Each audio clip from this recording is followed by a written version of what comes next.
Hello my dear children, আজকের ভিডিওতে আমরা হাজির হয়েছি উপ একে অবজেক্ট ওরিয়েন্টেড প্রোগ্রামিং এর একটা ওয়ান শট ভিডিও নিয়ে। অলরেডি আমরা উপসের একটা ইম্পর্টেন্ট কোয়েশ্চেন সেটের ভিডিও আমরা অলরেডি পোস্ট করেছি। সেই ভিডিওর কমেন্ট বক্সে এবং টেলিগ্রামে আমাকে মেসেজ করে তোরা অনেকে রিকোয়েস্ট করছিলিস যে উপসের একটা ওয়ান শট ভিডিও পোস্ট করার জন্য। তো তোদের রিকোয়েস্ট রাখার জন্য আমরা হাজির হয়েছি একটা উপসের ওয়ান শট ভিডিও নিয়ে। তোরা এই ভিডিওটা যদি শুরু থেকে শেষ অবধি দেখিস, আশা করছি এই ভিডিওর হেল্প তোরা নিতে পারবি। তোরা এই ভিডিওটা শুরু থেকে শেষ অবধি দেখ, কোনো স্কিপ করবি না। ভিডিওটা শুরু থেকে শেষ অবধি দেখ, আমি তোদের প্রমিস করছি উপচে তোদের ভালো নাম্বার হবে। তোরা প্রত্যেকে উপচে একদম খুব ভালোভাবে বুঝিয়ে দিতে পারবো আশা করছি। তোরা এই ভিডিওটা ভালোভাবে শেয়ার কর, তোদের যত বন্ধুদের অসুবিধা হচ্ছে সবাইকে শেয়ার কর, কলেজের গ্রুপে শেয়ার কর, এবং ভিডিওতে ভালো লাগলে একটা লাইক কর এবং কমেন্ট করে আমাদের পাশে থাক। কমেন্ট কর, সাবস্ক্রাইব কর এবং বন্ধুদেরকে দিয়ে আরো বেশি বেশি করে সাবস্ক্রাইব করা, কারণ চ্যানেলটা তোদেরই। এবং এই চ্যানেলটায় প্লিজ যত তাড়াতাড়ি পারবো আমরা 1K ফ্যামিলি করার চেষ্টা করবো। চল শুরু করি আর বেশি সময় নষ্ট না করে। প্রথমেই আমরা জেনে নেবো যে হোয়াট ইজ উপ। উপ জিনিসটা কি? উপ হঠাৎ করে কেন দরকার আমার? উপ বিষয়টা কি? বস্তুটা কি? উপ হচ্ছে কিছুই নয়, উপকে আমরা বলি হচ্ছে অবজেক্ট ওরিয়েন্টেড প্রোগ্রামিং। উপ হচ্ছে অবজেক্ট ওরিয়েন্টেড প্রোগ্রামিং, ঠিক? এবার বলবি দাদা এই অবজেক্ট ওরিয়েন্টেড প্রোগ্রামিং এর দরকার কি পড়লো? উপ হচ্ছে একটা অবজেক্ট ওরিয়েন্টেড প্রোগ্রামিং। সেটা কি? একটা প্রোগ্রামিং প্যারাডিজম যেখানে সবকিছু প্রোগ্রাম আমরা অ্যারেঞ্জ করি বা অর্গানাইজ করি অবজেক্ট আর ক্লাসের ফরম্যাটে। বলছি দাদা অবজেক্ট কি, ক্লাস কি? আমরা আসছি আস্তে আস্তে। বেসিক্যালি জিনিসটা কি? উপ মানে কিছুই নয়, প্রত্যেকটা রিয়েল লাইফ এক্সাম্পলকে নিয়ে আমরা ডিল করব। রিয়েল লাইফ এক্সাম্পলকে নিয়ে ডিল করার জন্য আমাদের উপ করা হয়। সবকিছু ডিল করা হয় একটা অবজেক্টের ফর্মে এবং একটা ক্লাসের ফর্মে। আমরা আসছি অবজেক্ট কি, ক্লাস কি। তার আগে দেখে নিই উপসের কি কি অ্যাডভান্টেজেস আছে। উপসের অ্যাডভান্টেজ কি কি হচ্ছে? কোড রিউজিবিলিটি, একটা কোডকে আমরা বারংবার ইউজ করতে পারবো। Security is much better. Real world modelling, real ওয়ার্ল্ডে প্রত্যেকটা কিন্তু এই উৎসের ওপরেই কাজ হয়, আশা করছি তোরা জানিস। এবং ইজি টু মেনটেনেন্স। কি কি সিস্টেম? যেমন banking system, student management system, library management system. তুই আশেপাশে যা জিনিস দেখিস, ব্যাংক থেকে, লাইব্রেরি থেকে, তোর কলেজের অ্যাটেন্ডেন্স মনিটরিং থেকে যাবতীয় যা হয় প্রত্যেকটা উৎসের ওপরেই ডিপেন্ড করে। তো কোনো অফিসের স্যালারি ক্রেডিট হবে, তো কোনো এমপ্লয় মনিটরিং হবে, প্রত্যেকটা জিনিস উৎসের ওপর ডিপেন্ড করেই চলছে। এবার উৎসের কি কি ল্যাঙ্গুয়েজ? উপ ল্যাঙ্গুয়েজ যেমন হচ্ছে C++, যেমন হচ্ছে জাভা, যেমন হচ্ছে পাইথন। এই ল্যাঙ্গুয়েজ গুলো হচ্ছে অবজেক্ট ওরিয়েন্টেড ল্যাঙ্গুয়েজ। আমরা আমাদের এই সেমিস্টারে C++ টার উপরেই ফোকাস করবো, ঠিক আছে? চল তারপর দেখি এখানে কি আছে। পপ ভার্সেস উপ। পপ মানে কি? পপ কথার মানে হচ্ছে প্রসিডিওর ওরিয়েন্টেড প্রোগ্রামিং। পপের মানে হচ্ছে কি? Procedure oriented programming. আর উপ হচ্ছে অবজেক্ট ওরিয়েন্টেড প্রোগ্রামিং। পপ মানে কি? পপ মানে আমরা ফাংশনের উপর ফোকাস করছি, আমরা কোনো কাজের উপর ফোকাস করছি। প্রসিডিওর ওরিয়েন্টেড বলতে কি? আমরা কোনো কাজের উপর ফোকাস করছি, নট লাইক অবজেক্টের উপর। কোনো কাজের উপর ফোকাস করছি, ওকে? আর ও অবজেক্ট ওরিয়েন্টেড আমরা অবজেক্টের উপর ফোকাস করছি। অবজেক্ট, অবজেক্ট মানে কোনো জিনিস, কোনো একটা কাজ, কোনো একটা বস্তু, বস্তুটার উপর ফোকাস করছি। আর ওখানে কাজটার উপর ফোকাস করছি। I think I am clear. Second one is বলে দিলাম ফোকাস অন ফাংশন, আর এখানে আছে focus on object. Procedure oriented is less secure, এটা তো মোস্ট সিকিউর। এখানে কোনো ডেটা হাইডিং এর ব্যাপার নেই, এখানে ডেটা হাইডিং সাপোর্ট করে। আমি যদি চাই কোনো ডেটা আরকি লুকিয়ে রাখতে চাই, আমি আমার ইউজার থেকে লুকিয়ে রাখতে পারবো। কিভাবে করবো সেগুলো আমরা আস্তে আস্তে আসবো। এছাড়া হতে পারে procedure oriented programming inheritance support করে না, এখানে ইনহেরিটেন্স সাপোর্ট করে। ইনহেরিটেন্স কি? ইনহেরিটেন্স হচ্ছে যে আমরা জাস্ট ধারণাটা দিয়ে রাখি। ইনহেরিটেন্স হচ্ছে যে তোর বাবার গুণ তুই যেভাবে পেয়েছিস বা তোর মায়ের গুণ তুই যেভাবে পেয়েছিস, তোর বাবার বাড়ি তুই যেভাবে পেয়েছিস, বাবার টাকা তুই যেভাবে পেয়েছিস, সেটা হচ্ছে ইনহেরিটেন্স। মানে হচ্ছে যেভাবে বাবার গুণগুলো তোর মধ্যে এসছে। তো আশা করছি বুঝতে পেরেছিস। ইনহেরিটেন্স পপ সাপোর্ট করে না, আর এ সাপোর্ট করে। উপ ল্যাঙ্গুয়েজ আমরা একটু আগে বললাম C++, জাভা, পাইথন। এবং পিওপি ল্যাঙ্গুয়েজ এবং প্রজেক্ট ওরিয়েন্টেড ল্যাঙ্গুয়েজ হচ্ছে সি। আশা করছি বুঝতে পেরেছি। এবার আমরা পড়বো why we move to C++, আমরা কেন C থেকে C++ এ মুভ করে এসেছি।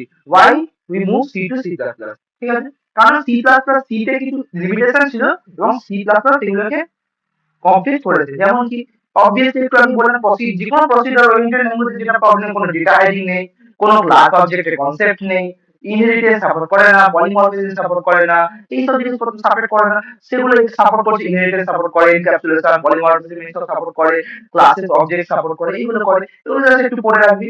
এবার এই এনক্যাপসুলেশন কি, ইনহেরিটেন্স কি, এগুলো সম্বন্ধে আমরা ডিটেইলসে পরে আলোচনা করছি। এরপর চলে আসবো হচ্ছে ক্লাস আর অবজেক্ট কি করে বানায়।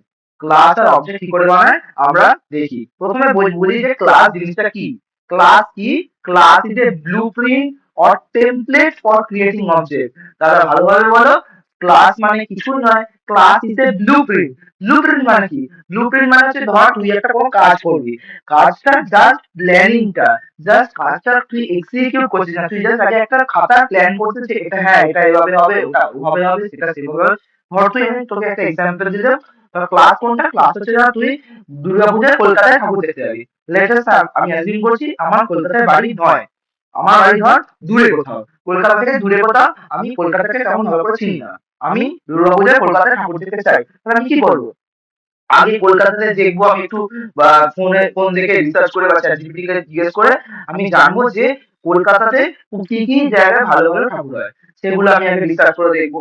এবার সেই জায়গায় যাবো কি করে, কোন জায়গার সাথে কোন জায়গায় কানেক্টিভিটি রুট আছে, কোন জায়গার সাথে কোন জায়গায় কানেক্টিভিটি রুট আছে, কোন রুট দিয়ে গেলে আমার পয়সা কম খরচা হবে, কোন রুট দিয়ে গেলে আমি বেশি ঠাকুর দেখতে পাবো, সেগুলো তুই একটা বাড়ি থেকে অবভিয়াসলি প্ল্যানিং করেই যাস। সেই জিনিসটা, সেই প্ল্যানিংটা, সেই ব্লুপ্রিন্টটাই হচ্ছে তোর ক্লাস। আশা করছি বুঝতে পেরেছি। আর অবজেক্টস কি? অবজেক্টস হচ্ছে কিছু নয়, তুই যে তারপর কলকাতা যাবি, তুই যে কলকাতা যাচ্ছিস, সেই প্রসেসটাই হচ্ছে object. As simple as that. আশা করছি বুঝতে পেরেছি। অবজেক্ট কি? অবজেক্ট কি? The instance of class. Okay, এবার অবজেক্টটা কি ডিপেন্ড করে, ধর তুই একটা প্ল্যান করে রাখবি আমি কলকাতা যাবো, এবার সেই প্ল্যানটা তুই ষষ্ঠীর দিনও যেতে পারিস, সপ্তমীর দিনও যেতে পারিস, অষ্টমীর দিনও যেতে পারিস, নবমীর দিনও যেতে পারিস, দশমীর দিনও যেতে পারিস, যেদিন ইচ্ছে যেতে পারিস, যেদিন দুর্গা ঠাকুর থাকবে সেদিনই যেতে পারিস।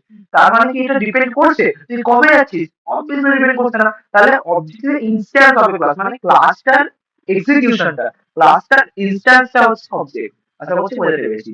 এবার ক্লাস আর অবজেক্ট কি করে ক্রিয়েট করে দেখ। ক্লাস আর অবজেক্টের টেমপ্লেটটা এখানে লেখা আছে, আশা করছি দেখতে পাচ্ছিস তোরা। চল আমরা ডাইরেক্টলি কোড করে দেখি যে কি করে একটা ক্লাস আর অবজেক্ট কে ক্রিয়েট করতে হয়। চল দেখি। তাহলে এটা তো তোরা জানিস, এটা হচ্ছে সি প্লাস প্লাস এর তোদের বয়লার টেমপ্লেট, অর্থাৎ সি প্লাস প্লাস যেভাবে লেখে hash into directory using namespace history এবং ইনফিনিট রিটার্ন জিরো অবধি আমাদের লেখা আছে। তাহলে এটাকে আমি সরিয়ে দিচ্ছি, এটাকে সরিয়ে দিচ্ছি, ঠিক আছে। এবার কি করে লিখতে হয় একটা ক্লাস বা অবজেক্ট, কি করে লিখতে হয়? প্রথমে এখানে লিখবো ক্লাস, দিয়ে ক্লাসের নাম, কোন যদি ক্লাসের নাম দিতে পারি, কিন্তু মনে রাখতে হবে ক্লাসের নামের শুরুটা, দেখ ক্লাসের নামের শুরুটা বড় হাতে লিখেছে। দেখ তুই যদি ক্লাসের নামের শুরুটা ছোট হাতে দিয়ে লিখিস কিছুই হবে না, একদম কিছু হবে না। আমরা দেখতে পাই ধর ক্লাসের নামটা আমি যদি ছোট হাতে এস দিয়ে শুরু করি, দেখ কোনো এরর আমাকে দেবে না। দেখ আমি রান করে যেই না দেখতে পাই চাইছি, দেখবি কোনো এরর আমাদের দেবে না, অবশ্যই দেবে না। দেখ কোড এক্সিকিউশন সাকসেসফুল, কারণ দেবে না। কিন্তু আমাদের এটা হচ্ছে রুলস এর মধ্যে পড়ে, যাতে আমরা এক চোখে দেখে চিনতে পারি। কারণ দেখ অবজেক্ট ওরিয়েন্টেড কেন করছিস? যাতে সবার সুবিধা হয়, তাই না? যাতে সবার সুবিধা হয়, তাহলে অবজেক্ট ওরিয়েন্টেড করাটা হচ্ছে সুবিধার জন্য। এবার তুই ধর একটা কোম্পানিতে কাজ করছিস, ধর পরে কোম্পানিটা ছেড়ে চলে গেলি, যে দেখছে সে বুঝবে কি করে একটা ক্লাস অবজেক্ট এক চোখে দেখে বুঝবে কি করে? তুই যাকে বড় হাতে শুরু তেমন একটা ক্লাস, সবসময় আমরা ক্লাসে শুরু করবো হচ্ছে বড় হাতে দিয়ে। এটা কুছ ভি নাম দিতে পারে ক্লাসে, কুছ ভি দিতে পারে। ধর আমি একটা ক্লাসের নাম দিলাম হচ্ছে স্টুডেন্ট, তুই স্টুডেন্টই দিতে হবে তুই এমন কোনো নয়, তুই নিজের নামও দিতে পারিস, তাতে কিছু হবে না। দিয়ে এটা হচ্ছে ক্লাসের সিনট্যাক্স, একটা second bracket opening, second bracket closing এবং একটা সেমিকোলন, এটা হচ্ছে ক্লাসের সিনট্যাক্স। এই এই সেকেন্ড ব্র্যাকেটের কার্লি ব্রেসেসের মধ্যে আমাদের ক্লাসের কোড থাকবে, আমরা দিলাম হচ্ছে এন্টার। এবার তোর স্টুডেন্টের কি কি হবে, তুই একটা স্টুডেন্টের কি কি জিনিসকে তুই রাখতে চাস, তার রোল থাকতে পারে, তার নাম থাকতে পারে, তার যা ইচ্ছা থাকতে পারে। তো তুই যাবতীয় যা জিনিস রাখতে চাস সেগুলো রাখতে পারিস। ধর তার প্রথমে রোল রাখতে চাই, তাহলে এখানে কি লিখবো? রোলটা কি হবে? ইন্টিজার, তাহলে ইন্ট রোল, এর থেকে তো বেশি কিছু নয়। ইন্ট রোল দিয়ে একটা সেমিকোলন দিলে, যেমন আমাদের সিনট্যাক্স থাকে। এছাড়া কি থাকতে রাখতে চাস? তুই ধর নাম রাখতে চাস, নামটা কি হবে? স্ট্রিং হবে, তাহলে স্ট্রিং নেম। আশা করছি বুঝতে পেরেছিস। ধর আমি নাম রাখতে চাই না, ধর আমি নামের জায়গায় তুই অন্য কিছু রাখতে চাই, ধর আমি নামের জায়গায় রাখতে চাই হচ্ছে ধর মার্কস রাখতে চাই, এখানে কি রেখেছি দেখি, এখানে দেখ এখানে নামই রেখেছিলাম, নামই রাখতে চাই, কুछ भी রাখতে পারিস। দেখ আমি নাম রাখছি বলে থাকি, कुछ भी রাখতে পারিস, স্ট্রিং নেম লিখলাম। তুই এখানে যদি মার্কস রাখতে চাস, তুই মার্কস লিখছিস, ধর মার্কস যদি ফ্লোটে হয় তাহলে ফ্লোট মার্কস, ইন্ট মার্কস, कुछ भी রাখতে পারিস। তোর যা ভালো লাগে সেটাই রাখতে পারিস। তোর নাম, বইয়ের নাম, কলেজের নাম, ক্লাসের নাম, টিচারের নাম, যা ইচ্ছা তুই সেটাই রাখতে পারিস। ধর আমরা লেটার ভ্যালু এই দুটোই রাখতে চাই, ঠিক আছে। আর স্টুডেন্ট ক্লাসটা কি করতে পারে, ধর স্টুডেন্ট ক্লাসটা আর কি করতে পারে না, স্টুডেন্ট ক্লাসটা প্রিন্ট করে দেবে। কি প্রিন্ট করে দেবে না, লিখিস কি প্রিন্ট করবে, ভয়েড প্রিন্ট। আমরা লিখলাম ভয়েড প্রিন্ট। কি প্রিন্ট করবে, এই স্টুডেন্ট ক্লাসটা ধর প্রিন্টও করছে। কি প্রিন্ট করছে না, এই যেটা আমার আছে, অর্থাৎ যে জিনিসটা ধর প্রিন্ট করছে কি না, সি আউট। আমরা জানি সি প্লাস প্লাস আমরা প্রিন্ট করি সি আউট দিয়ে। দিয়ে এইটা হচ্ছে তোর জানি সিনট্যাক্স। সি আউট কি প্রিন্ট করবি না, তার নাম প্রিন্ট করবি আগে, string cout name and roll. That's it. তাহলে এবার দেখি, এবার আমরা এখানে আসবো, এই যে গেল ক্লাস, এইটুকুনি ছিল ক্লাসটা। এর মধ্যে দেখ কোনো এক্সিকিউশন পার্ট নেই, শুধুমাত্র রোলটা আছে। রোলটা কি করবো না, নাম আর রোলটা এখানে প্রিন্ট করবো, দ্যাটস ইট। দ্যাটস ইট, এর থেকে বেশি আমি কিছু করতে চাইছি না। আশা করছি বুঝতে পেরেছি। তুই যদি কিছু করতে চাস তো করতে পারিস, কোনো ব্যাপার নয় এখানে। এবার চলে আসবো আমরা মেন ফাংশনে। মেন ফাংশন কি হয়, এক্সিকিউশন পার্টটা। মেন ফাংশন হবে এক্সিকিউশন পার্টটা। এটা হচ্ছে ক্লাসটা, this is only the class portion, and এটা হচ্ছে এক্সিকিউশন পার্ট, অর্থাৎ অবজেক্ট ক্রিয়েশন করবো। কি করে অবজেক্ট ক্রিয়েট করে, ভেরি সিম্পল। প্রথমে ক্লাসের নামটা লিখবো, তো ক্লাসের নাম কি, ক্লাসের নাম হচ্ছে স্টুডেন্ট, হয়ে গেল। দিয়ে তারপর অবজেক্ট নেম লিখবো। অবজেক্ট নেম কুছ ভি লিখতে পারি, এ বি সি ডি, যা ইচ্ছা লিখতে পারি। বাট লেটার ভ্যালু আমরা S1 লিখছি। প্রথম স্টুডেন্ট অবজেক্ট হচ্ছে S1। তুই S1 এর জায়গায় তুই তাও যা ইচ্ছা তোর দিতে পারিস, যে কোনো ভ্যারিয়েবল নেম দিতে পারি, কোনো সমস্যা নেই। দিয়ে আমি দিলাম সেমিকোলন। দেখ প্রথম অবজেক্ট আমাদের ক্রিয়েট হয়ে গেছে। ওকে, এবার ধর আমি এইগুলোকে কি করে ইনিশিয়ালাইজ করে, কি করে, S1 মানে একটা স্টুডেন্ট, S1 এর জায়গায় ধর আমি আমার নাম লিখলাম অনিন্দ। তার মানে প্রথম স্টুডেন্টটা কে, প্রথম স্টুডেন্ট অবজেক্ট হচ্ছে অনিন্দ, ঠিক আছে। কিন্তু আমি যেহেতু প্রথম স্টুডেন্ট, অনিন্দ নাম তো হয়ে আছে, কিন্তু নাম আমি রাখতে চাইছি না, আমি বললাম প্রথম স্টুডেন্ট। তাহলে স্টুডেন্ট S1 হচ্ছে প্রথম স্টুডেন্ট। ওকে, এবার S1 এর নাম কি, S1 এর নাম হচ্ছে অনিন্দ। এবার সেটা কি করে দেবো, এর কার নাম, S1 এর নাম, তাহলে S1 কার নাম, S1 নাম, এইখানে কি সিনট্যাক্স হবে, ডট S1 ডট নেম, মানে S1 এর নাম। নামটা কার, এই নেমটা কি, এই নেম কোথা থেকে পেলাম, এইখান থেকে নেমটা পেলাম, আশা করছি বুঝতে পারছি। কার নাম, S1 এর নাম, তাহলে S1 ডট নেম। দিয়ে কি নাম লিখবো, S1 এর নাম কি, S1 এর নাম হচ্ছে অনিন্দ। এবার তোরা জানিস কোনো স্ট্রিং লিখতে গেলে সেটা ডবল কোটের মধ্যে লিখতে হয়, তাহলে এখানে লিখবো হচ্ছে অনিন্দ। আশা করছি বুঝতে পেরেছিস, লিখে দিলাম। তারপর কি করবো না, S1 এর রোল কত, তাহলে S1 ডট রোল। তাহলে S1 এর রোল হচ্ছে 30, তাহলে 33, তাহলে S1 এর রোল হচ্ছে 33। আশা করছি বুঝতে পেরেছি। এবার আমি প্রিন্ট করবো, কি করে প্রিন্ট করবো, আবার লিখবো S1 ডট, কোথায় প্রিন্টটা আছে দেখ, প্রিন্টটা তো স্টুডেন্টের মধ্যে আছে। আমি স্টুডেন্ট হচ্ছে একটা মানে স্টুডেন্ট হচ্ছে এরকম, মনে করতে পারি স্টুডেন্ট হচ্ছে এরকম একটা বড় বালতি, তার মধ্যে S1 হচ্ছে জাস্ট একটা ইনস্ট্যান্স। তাহলে স্টুডেন্টের মধ্যে কি কি জিনিস আছে, স্টুডেন্টের মধ্যে রোল আছে, এই স্টুডেন্টের মধ্যে এইটা ধর পুরো স্টুডেন্টের বালতিটা, তাহলে স্টুডেন্টের মধ্যে রোল আছে, তার নেম আছে এবং একটা প্রিন্ট ফাংশন আছে। তাহলে S1টাও এই সবকটা আছে, S1টা রোল আছে, নেম আছে এবং প্রিন্ট ফাংশনটাও আছে। তাহলে আমি আবার কি লিখবো, S1 dot print, S1 dot print. যেটা যেহেতু এটা একটা মেথড, এটা একটা ফাংশন, তাহলে আমাদের এই ফার্স্ট ব্র্যাকেট দিতে হবে, প্যারেন্থেসিস দিতে হবে।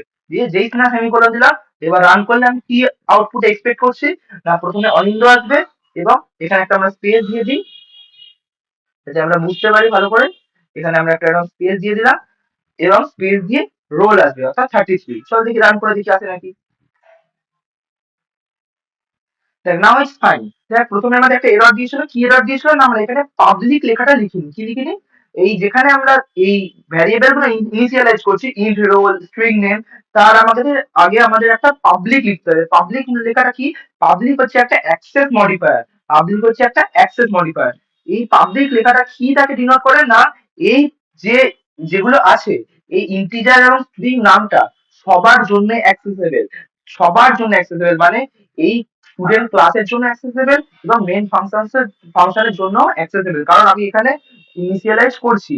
যদি আমি এখানে পাবলিকটা না লিখি, দেখ পাবলিকটা যেই না লিখলাম, এখানে আমাদের এরর দিচ্ছে। কেন এরর দিচ্ছে, এররটা দেখলে আমরা বুঝতে পারবো কেন এরর দিচ্ছে।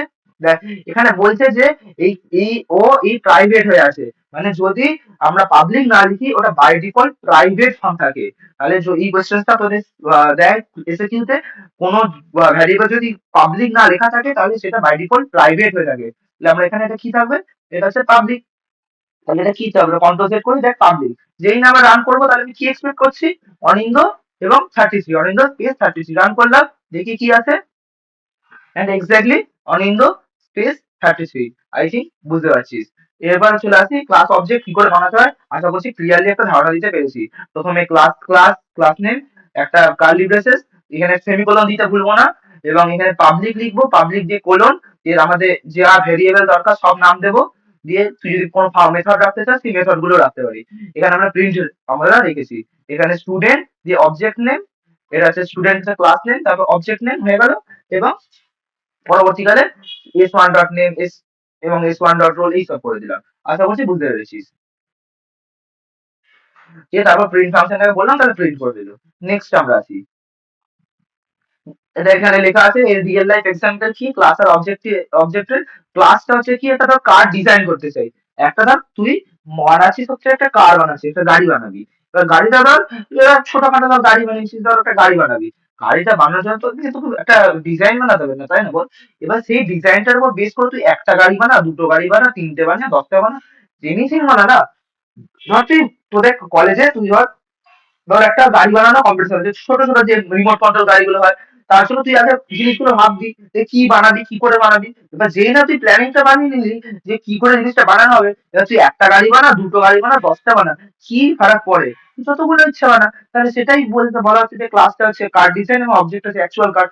আমার এই স্টুডেন্টটা হচ্ছে একটা ক্লাস, এবার এর আন্ডারে যদি একাধিক অবজেক্ট থাকে থাকুক না, আমি যদি কপি করে এখানে কন্ট্রোল সি করলাম, এবার শেষে গিয়ে ওখানে কন্ট্রোল ভি করলাম, এবং আর একটা অবজেক্ট যদি ক্রিয়েট করি S2, এবং এই S1 গুলোকে যদি চেঞ্জ করে ধর S2 করলাম, এবং অনিন্দ নামটাকে চেঞ্জ করে ধর কিছু একটা করে দিলাম, ধর এটাকে অনি করে দিলাম, এবং তার রোলটাকে করে দিলাম 3 করে দিলাম। তাহলে একটা স্টুডেন্টের নাম অনিন্দ, যার রোল হচ্ছে 33, আর একটা স্টুডেন্টের নাম হচ্ছে অনি, এবং যার রোল হচ্ছে 3। তাহলে দেখি রান করে কি হবে।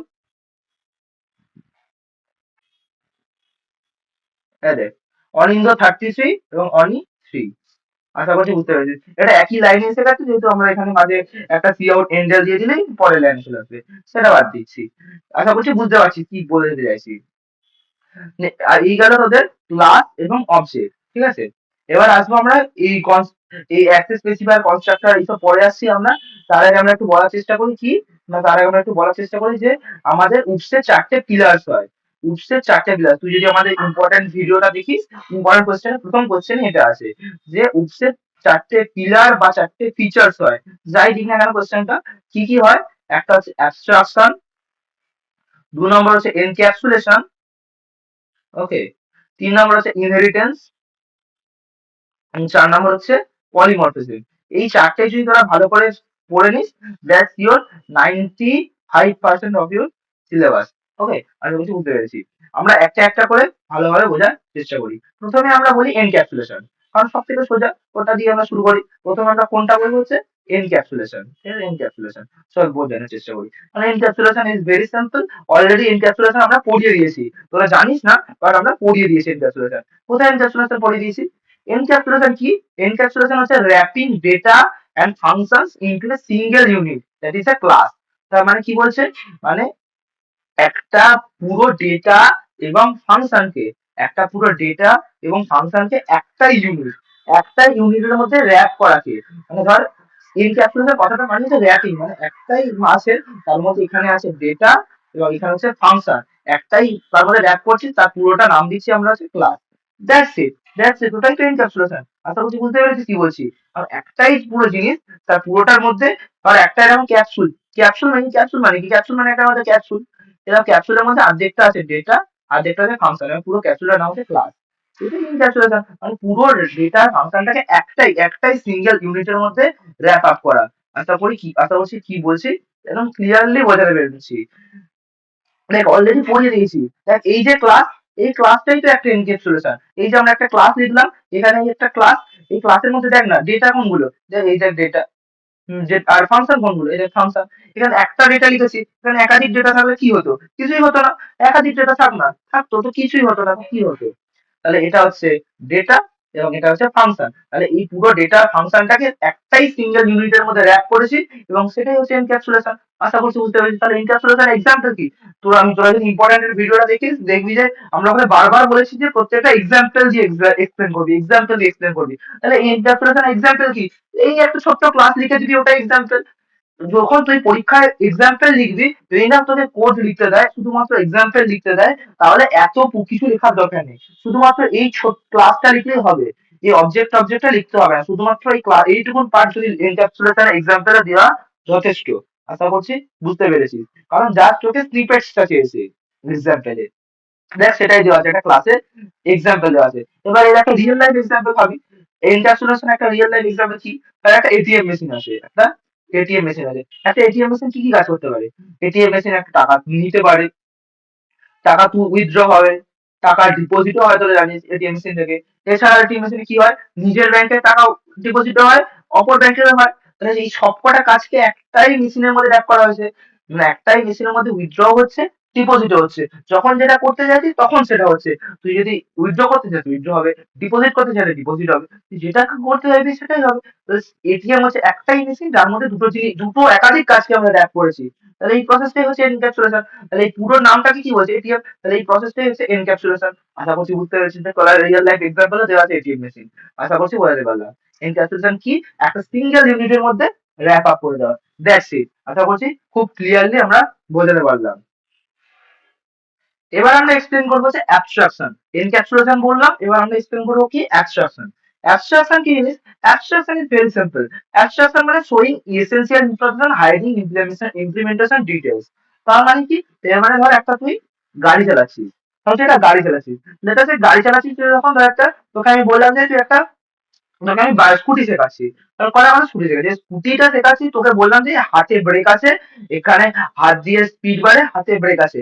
এবার তুই যখন ব্রেকটা মারছিস স্কুটি, তুই খালি স্কুটি খালি ব্রেকটা মারছিস। এবার ব্রেকটা ইন্টারনালি কি করে কাজ করছে, এত কি তোর জেনে কোনো কাজ আছে বল? তুই খালি তোর যেটা কাজ সেইটুকু জান না, তোর এত কিছু তো জেনে কাজ নেই। তুই ধর তোকে বলার, তুই কাউকে ফোন চালানো শেখাচ্ছিস, তুই ধর তোর বাবা তোকে বললো যে আমাদের অনেকের বাবা মায়ের অতটা ধর টেকনোলজিক্যাল অ্যাডভান্স নয়। বা তোকে তোর বাবা বললো যে আমাকে কি করে অনলাইন পেমেন্ট করতে হয় আমাকে শিখিয়ে দে। তুই তোকে অনলাইন পেমেন্টটা বললি, হ্যাঁ ঠিক আছে, তো ক্যামেরা খুলবে, কিউআরটা স্ক্যান করবে, তুমি তোমার পেমেন্টটা অ্যামাউন্টটা লিখবে, যে পিন দেবে, তোমার পেমেন্ট ডান। এবার এখানে কি তুই কোনোভাবে এক্সপ্লেন করার চেষ্টা করছিস, বা তুই নিজেও হয়তো জানিস না যে কি করে ইন্টারনালি পেমেন্টটা হচ্ছে? প্রথমে তো অথেন্টিকেট করছে, এই করছে, তাই করছে। এত কি তুই জানিস? বা তুইও হয়তো জানলে কি তুই বাবাকে এক্সপ্লেন করার চেষ্টা করছিস? অবশ্যই চেষ্টা করছিস না, কারণ সেগুলো তো কোনো জানার দরকার নেই। জানার দরকার কি? কিভাবে কিউআর স্ক্যান করবে, কিভাবে তোর পেমেন্ট করবে, দ্যাটস ইট। কিভাবে পিন দেবে, এইটুকু জানলে তো যথেষ্ট। তাই না? আশা করছি কি বলেছি বুঝতে পারছিস। সেইটাই হচ্ছে অ্যাবস্ট্রাকশন। সেটাই লেখা আছে, একটা কার ড্রাইভিং করতে গেলে একটা ইউজার সে কি জানা দরকার? সেই অ্যাক্সিলারেটর কি করে কাজ করে, ব্রেক কি করে কাজ করে, তার একদম ইঞ্জিনিয়ার মেকানিজম জেনে কাজ নেই। অ্যাক্সিলারেটরটা কি করে অ্যাক্সিলারেট করছে সেটা তো জানা দরকার নেই। এত খালি জানা দরকার কি করে অ্যাক্সিলারেটরটা কাজ করছে। ব্রেকটা কি করে ইন্টারনালি ব্রেকটা তোর কাজ করছে সেটা একদম জানা দরকার নেই। তোর খালি জানার দরকার কিভাবে ব্রেকটা মারতে হয়। That's it. দেখ এরও একটা এক্সাম্পল আমরা পাশে তুলে দিয়েছি। কি ধর সেম একটা কারের এক্সাম্পল লিখলাম, আর এখানে আছে ক্লাস কার পাবলিক ভয়েস স্টার্ট, কার স্টার্টেড। তার মানে কি? এখানে এটা হচ্ছে ইন্টারনাল ইমপ্লিমেন্টেশন। তাহলে আমরা এখানে কি দেখাচ্ছি? তোকে দেখাচ্ছি C dot start. C dot start যেই হলো, তোকে আউটপুটে কি আসবে? কাজ স্টার্টেড। এখানে স্টার্টেড এর জায়গায় বল, আমি যদি আমি স্টার্টেড এর জায়গায় স্টপ লেখা থাকতো, তাহলে যদি সি ডট স্টার্ট এখানে যেই না প্রিন্ট দিল, তাহলে কার স্টার্টেড তো আসতো না, কার তো স্টপই আসতো। কারণ আমি তো জানি না ইন্টারনাল ইমপ্লিমেন্টেশন কি। আমি ওকে শুধু বলেছে কার ডট স্টার্ট লিখতে, কার ডট স্টার্ট লিখতে, দ্যাটস ইট। এটাই হচ্ছে অ্যাবস্ট্রাকশন। আশা করছি বুঝতে পেরেছিস। এবার তোর দেখে মনে হবে দাদা এটাই তো তুমি এনক্যাপসুলেশন বললে, আবার এটাই অ্যাবস্ট্রাকশন বলছো। এনক্যাপসুলেশন অ্যাবস্ট্রাকশন খানিকটা সেম, শুধু আলাদাটা কোথায়? এনক্যাপসুলেশন হচ্ছে এইটুকুন পার্ট, এই ক্লাসটা এইটা হচ্ছে এনক্যাপসুলেশন। এখানে দেখ, এখানে ফাংশন আছে, এখানে যদি আমি কোনো ভ্যারিয়েবল লিখতে যেতাম, ভ্যারিয়েবল থাকতো, তাহলে মেম্বার ফাংশন ভ্যারিয়েবল, ওটাকে একটার মধ্যে র্যাপ আপ করছি, সেটা হচ্ছে এনক্যাপসুলেশন। আর অ্যাবস্ট্রাকশন কি? এই ভিতরে ইমপ্লিমেন্টেশনটা আমি ইউজার থেকে লুকিয়ে যাচ্ছি, সেইটা হচ্ছে অ্যাবস্ট্রাকশন। সেইটা হচ্ছে অ্যাবস্ট্রাকশন। আশা করছি ক্লিয়ারলি বোঝাতে পেরেছি। এই গেল আমাদের চারটে পিলারের মধ্যে আমরা দুটো পিলার খুব সহজেই আমরা এক্সপ্লেন করে দিলাম। একটা হচ্ছে অ্যাবস্ট্রাকশন, আর একটা হচ্ছে কি এনক্যাপসুলেশন। এবার আমাদের দুটো মেথড পিলার পড়ে থাকবে, সেটা হচ্ছে ইনহেরিটেন্স এবং পলিমরফিজম। ইনহেরিটেন্স পলিমরফিজম পড়ার আগে আমরা একটু অ্যাক্সেস স্পেসিফায়ার এবং তারপর কি বলে কনস্ট্রাক্টর ডিস্ট্রাক্টর এগুলো সম্বন্ধে একটু জেনে নিই, তাহলে আমাদের বুঝতে আরো সুবিধা হবে। ঠিক আছে, আমরা এখন যেটা পড়বো সেটা কিন্তু কোনোভাবে ফোর পিলারের মধ্যে নয়, এটা একটা সেপারেট পার্ট। ঠিক আছে, আমরা প্রথমে পড়ি হচ্ছে টাইপস অফ কনস্ট্রাক্টর কি, কনস্ট্রাক্টরের টাইপস এবং এইসব জিনিসপত্রগুলো একটু পড়ে নিই। কনস্ট্রাক্টর কি? কনস্ট্রাক্টর হচ্ছে একটা স্পেশাল মেম্বার ফাংশন। কনস্ট্রাক্টর হচ্ছে একটা স্পেশাল মেম্বার ফাংশন যেটা ইনিশিয়ালাইজ করতে কাজে লাগে, একটা অবজেক্টকে ইনিশিয়ালাইজ করতে কাজে লাগে। ঠিক আছে, মনে রাখতে হবে কনস্ট্রাক্টর কত ধরনের হয়। কনস্ট্রাক্টর হয় আমাদের চার ধরনের: ডিফল্ট কনস্ট্রাক্টর, প্যারামিটারাইজ কনস্ট্রাক্টর এবং কপি কনস্ট্রাক্টর। সরি, তিন ধরনের। কনস্ট্রাক্টর কি? কনস্ট্রাক্টর হচ্ছে একটা মেম্বার ফাংশন যেটা ইনিশিয়ালাইজ করতে কাজে লাগে অবজেক্টকে। কনস্ট্রাক্টর কত ধরনের হয়? তিন ধরনের হয়। একটা হচ্ছে ডিফল্ট কনস্ট্রাক্টর, একটা হচ্ছে প্যারামিটারাইজ কনস্ট্রাক্টর, একটা হচ্ছে কপি কনস্ট্রাক্টর। আমরা তিনটে সম্বন্ধে খুব ডিটেলসে জানবো এবং উইথ কোড করেও দেখবো কি করে বেসিক্যালি জিনিসটা ওয়ার্ক করছে। ঠিক আছে, কোনো চিন্তার ব্যাপার একদম নেই। প্রথমে জানি যে কনস্ট্রাক্টরের কিছু ফিচার্স আছে। কি কি ফিচার্স? অবভিয়াসলি কনস্ট্রাক্টরের নাম is same name as class হয়। একটা ক্লাসের নাম যা, কনস্ট্রাক্টরের নাম তাই হতে হবে। ওকে। সেকেন্ড কি? কনস্ট্রাক্টরের কোনো রিটার্ন টাইপ হয় না। দেখ তোরা এক্সাম্পল দেখতে পাচ্ছিস, কনস্ট্রাক্টরের কোনো রিটার্ন টাইপ হয় না। আর কনস্ট্রাক্টরটা অটোমেটিক্যালি কল হয়। অটোমেটিক্যালি কনস্ট্রাক্টরকে কল হয়ে যায় বাই দ্য কম্পাইলার। যেমন ধর আমরা এই এক্সাম্পলটা নিয়েছি, তাই এখানে কোথাও আমরা কনস্ট্রাক্টর লিখিনি। কনস্ট্রাক্টর তো আমরা পড়িনি এখনো, তাই লিখিও নি। সো কনস্ট্রাক্টর যখন পড়িনি, অটোমেটিক্যালি স্টুডেন্ট ক্লাসটা স্টুডেন্ট একটা কনস্ট্রাক্টর ক্রিয়েট করেছে এবং সেটাকে কল করে নিয়েছে। ঠিক আছে, এটাই হচ্ছে কনস্ট্রাক্টরের ফিচার। কি কি ফিচার্স বললাম? না, কনস্ট্রাক্টরে কোনো রিটার্ন টাইপ হয় না, ওর নাম সেম নেম অ্যাজ ক্লাস হয় এবং অটোমেটিক্যালি কল হয়ে যায়। যদি সবসময় অটোমেটিক্যালি কম্পাইলারের দ্বারা কল হয়ে যায়। এই গেল কনস্ট্রাক্টর। এবার প্রত্যেকটা কনস্ট্রাক্টর সম্পর্কে আমরা ডিটেলসে বলি। প্রথমে আছে হচ্ছে ডিফল্ট কনস্ট্রাক্টর। চল দেখি কি করে করতে হয়। আমরা একদম কোড করে বুঝি, তাহলে জিনিসটা আমাদের জন্য একদম সোজা হয়ে যাচ্ছে। আগে আমরা এটাকে রিমুভ করে নিই, তারপর বলছি। কনস্ট্রাক্টর কি? কপি কনস্ট্রাক্টর হচ্ছে অলরেডি তুই একটা নতুন অবজেক্ট ক্রিয়েট করবি, তার তুই চাস যে পুরোনো অবজেক্টের ডেটাটাই নতুন অবজেক্টেও আসুক। পুরোনো অবজেক্টের ডেটাটা নতুন অবজেক্টেই আসুক। পুরোনো অবজেক্টে কি ডেটা আছে ধর আমি জানি না, সেইটাই নতুন অবজেক্টে বাই ডিফল্ট আমি চাইছি। ঠিক আছে, কি করে আসবে? কি করে আসবে? চল দেখি কি করে আসবে। এইটা হচ্ছে, এই জিনিসটা আমরা একটু কপি করে নিই, তাহলে আমাদের সুবিধা হবে। ঠিক আছে, লিখে নিচ্ছি চল।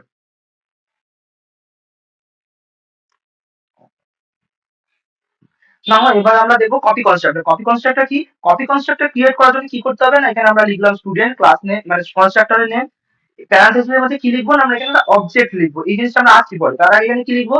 তার আমরা একটা নতুন অবজেক্ট দিলাম student S3। S3 equal to কি বললাম? S3 equal to S2।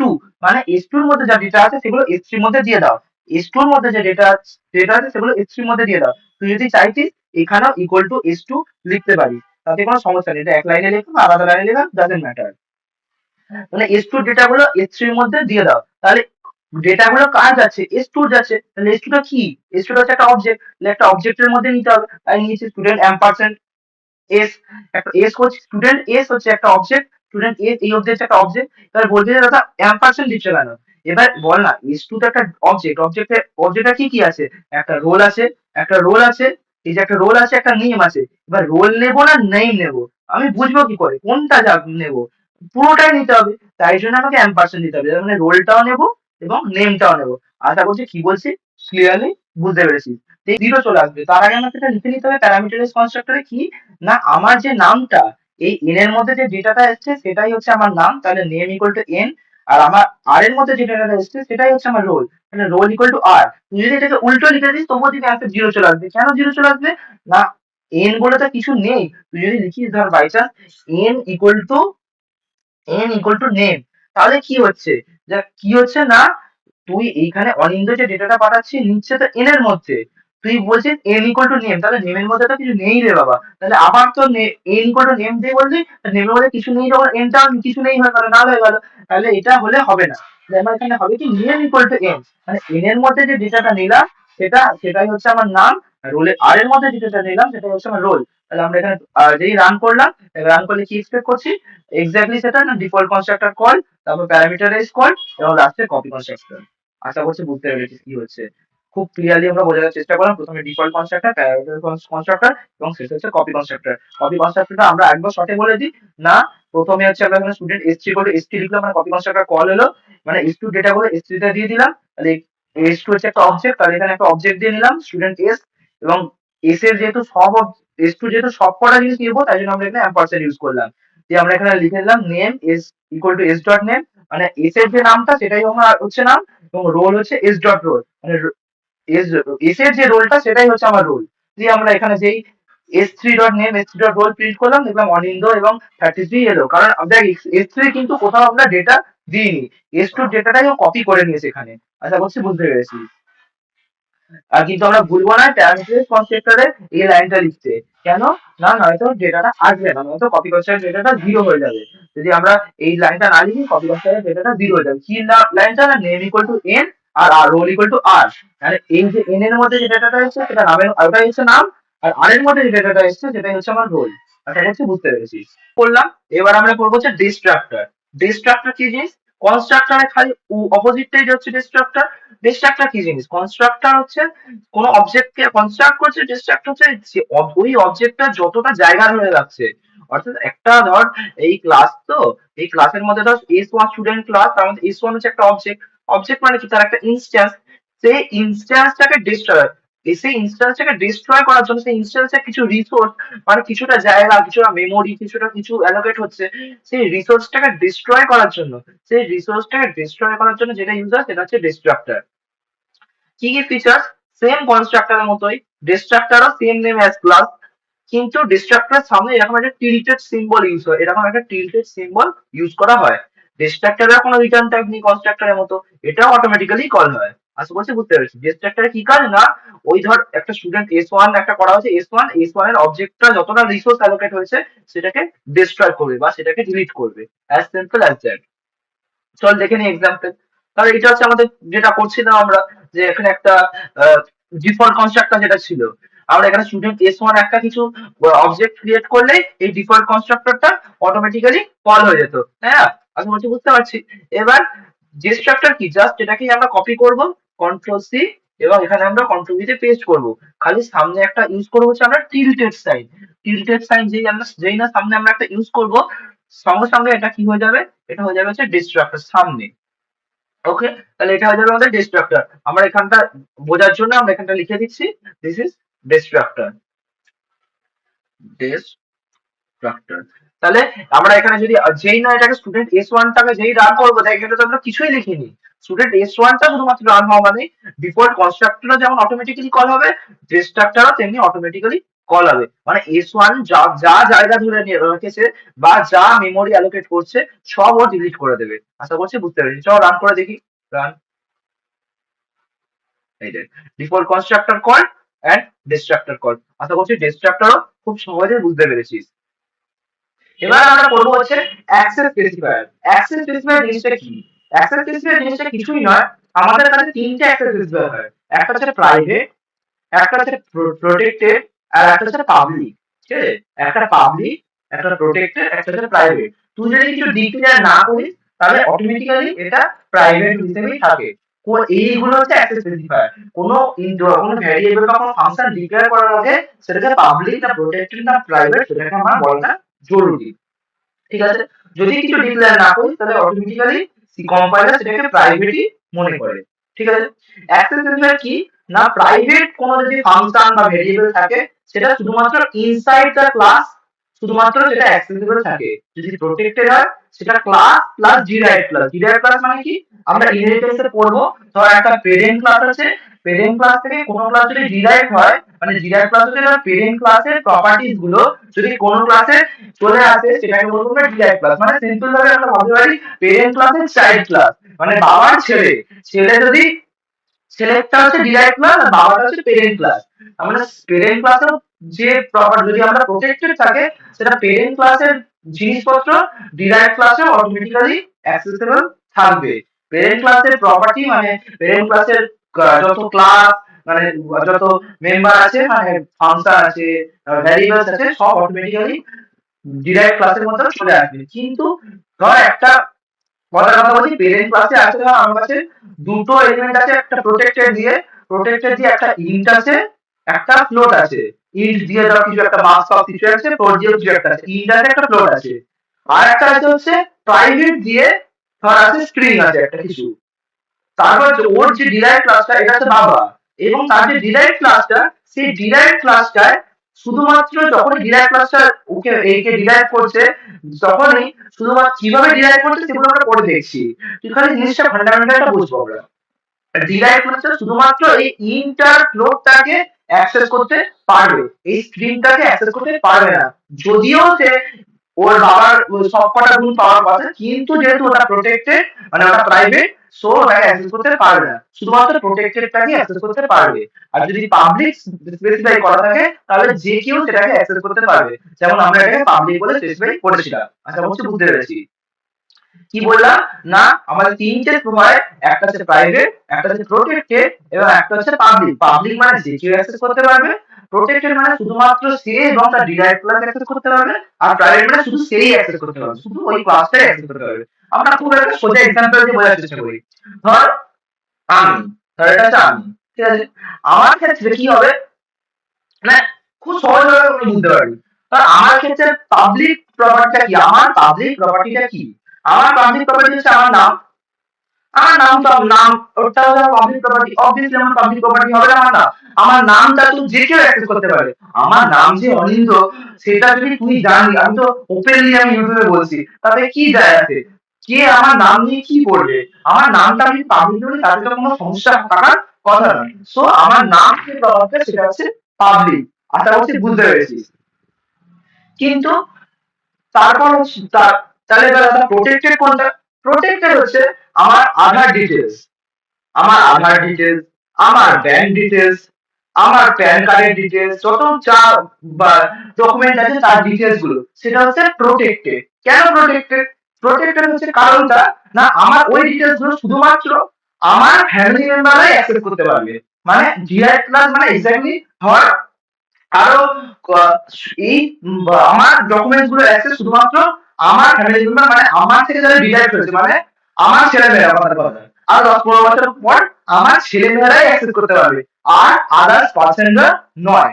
আমার নামটা যেমন তোরা সবাই অ্যাক্সেস করতে পারছিস, কিন্তু আমার ব্যাংক ডিটেলস, আধার ডিটেলস, প্যান কার্ডের ডিটেলস, ইন্স্যুরেন্স, এই কার্ড, সেগুলো মাত্র শুধুমাত্র আমার ছেলে মেয়েরাই অ্যাক্সেস করতে পারবে, বাকিদেরকে আমি অ্যাক্সেস করতে দিচ্ছি না। সেটা হচ্ছে প্রোটেক্টেড। আশা করছি বুঝতে পেরেছি। এবার আসা প্রাইভেট কি? প্রাইভেটটা আরো সিম্পল। এবার আমার জীবনে আমি কি করে দিয়েছি, এবার সব জিনিস আমি সবাইকে বলবো এটা তো কোনো ব্যাপারটা অবশ্যই নয়। আমি আমি আমি তুই ক্লাস 11 কোন কার প্রথম তুই ক্লাস 11 কাকে দেখে ক্লাস খেয়েছিস, সেটা তুই তোর ছেলেকে গিয়ে থোড়ি না বলবি ভাই। মানে সেটা তো মনেও থাকবে না।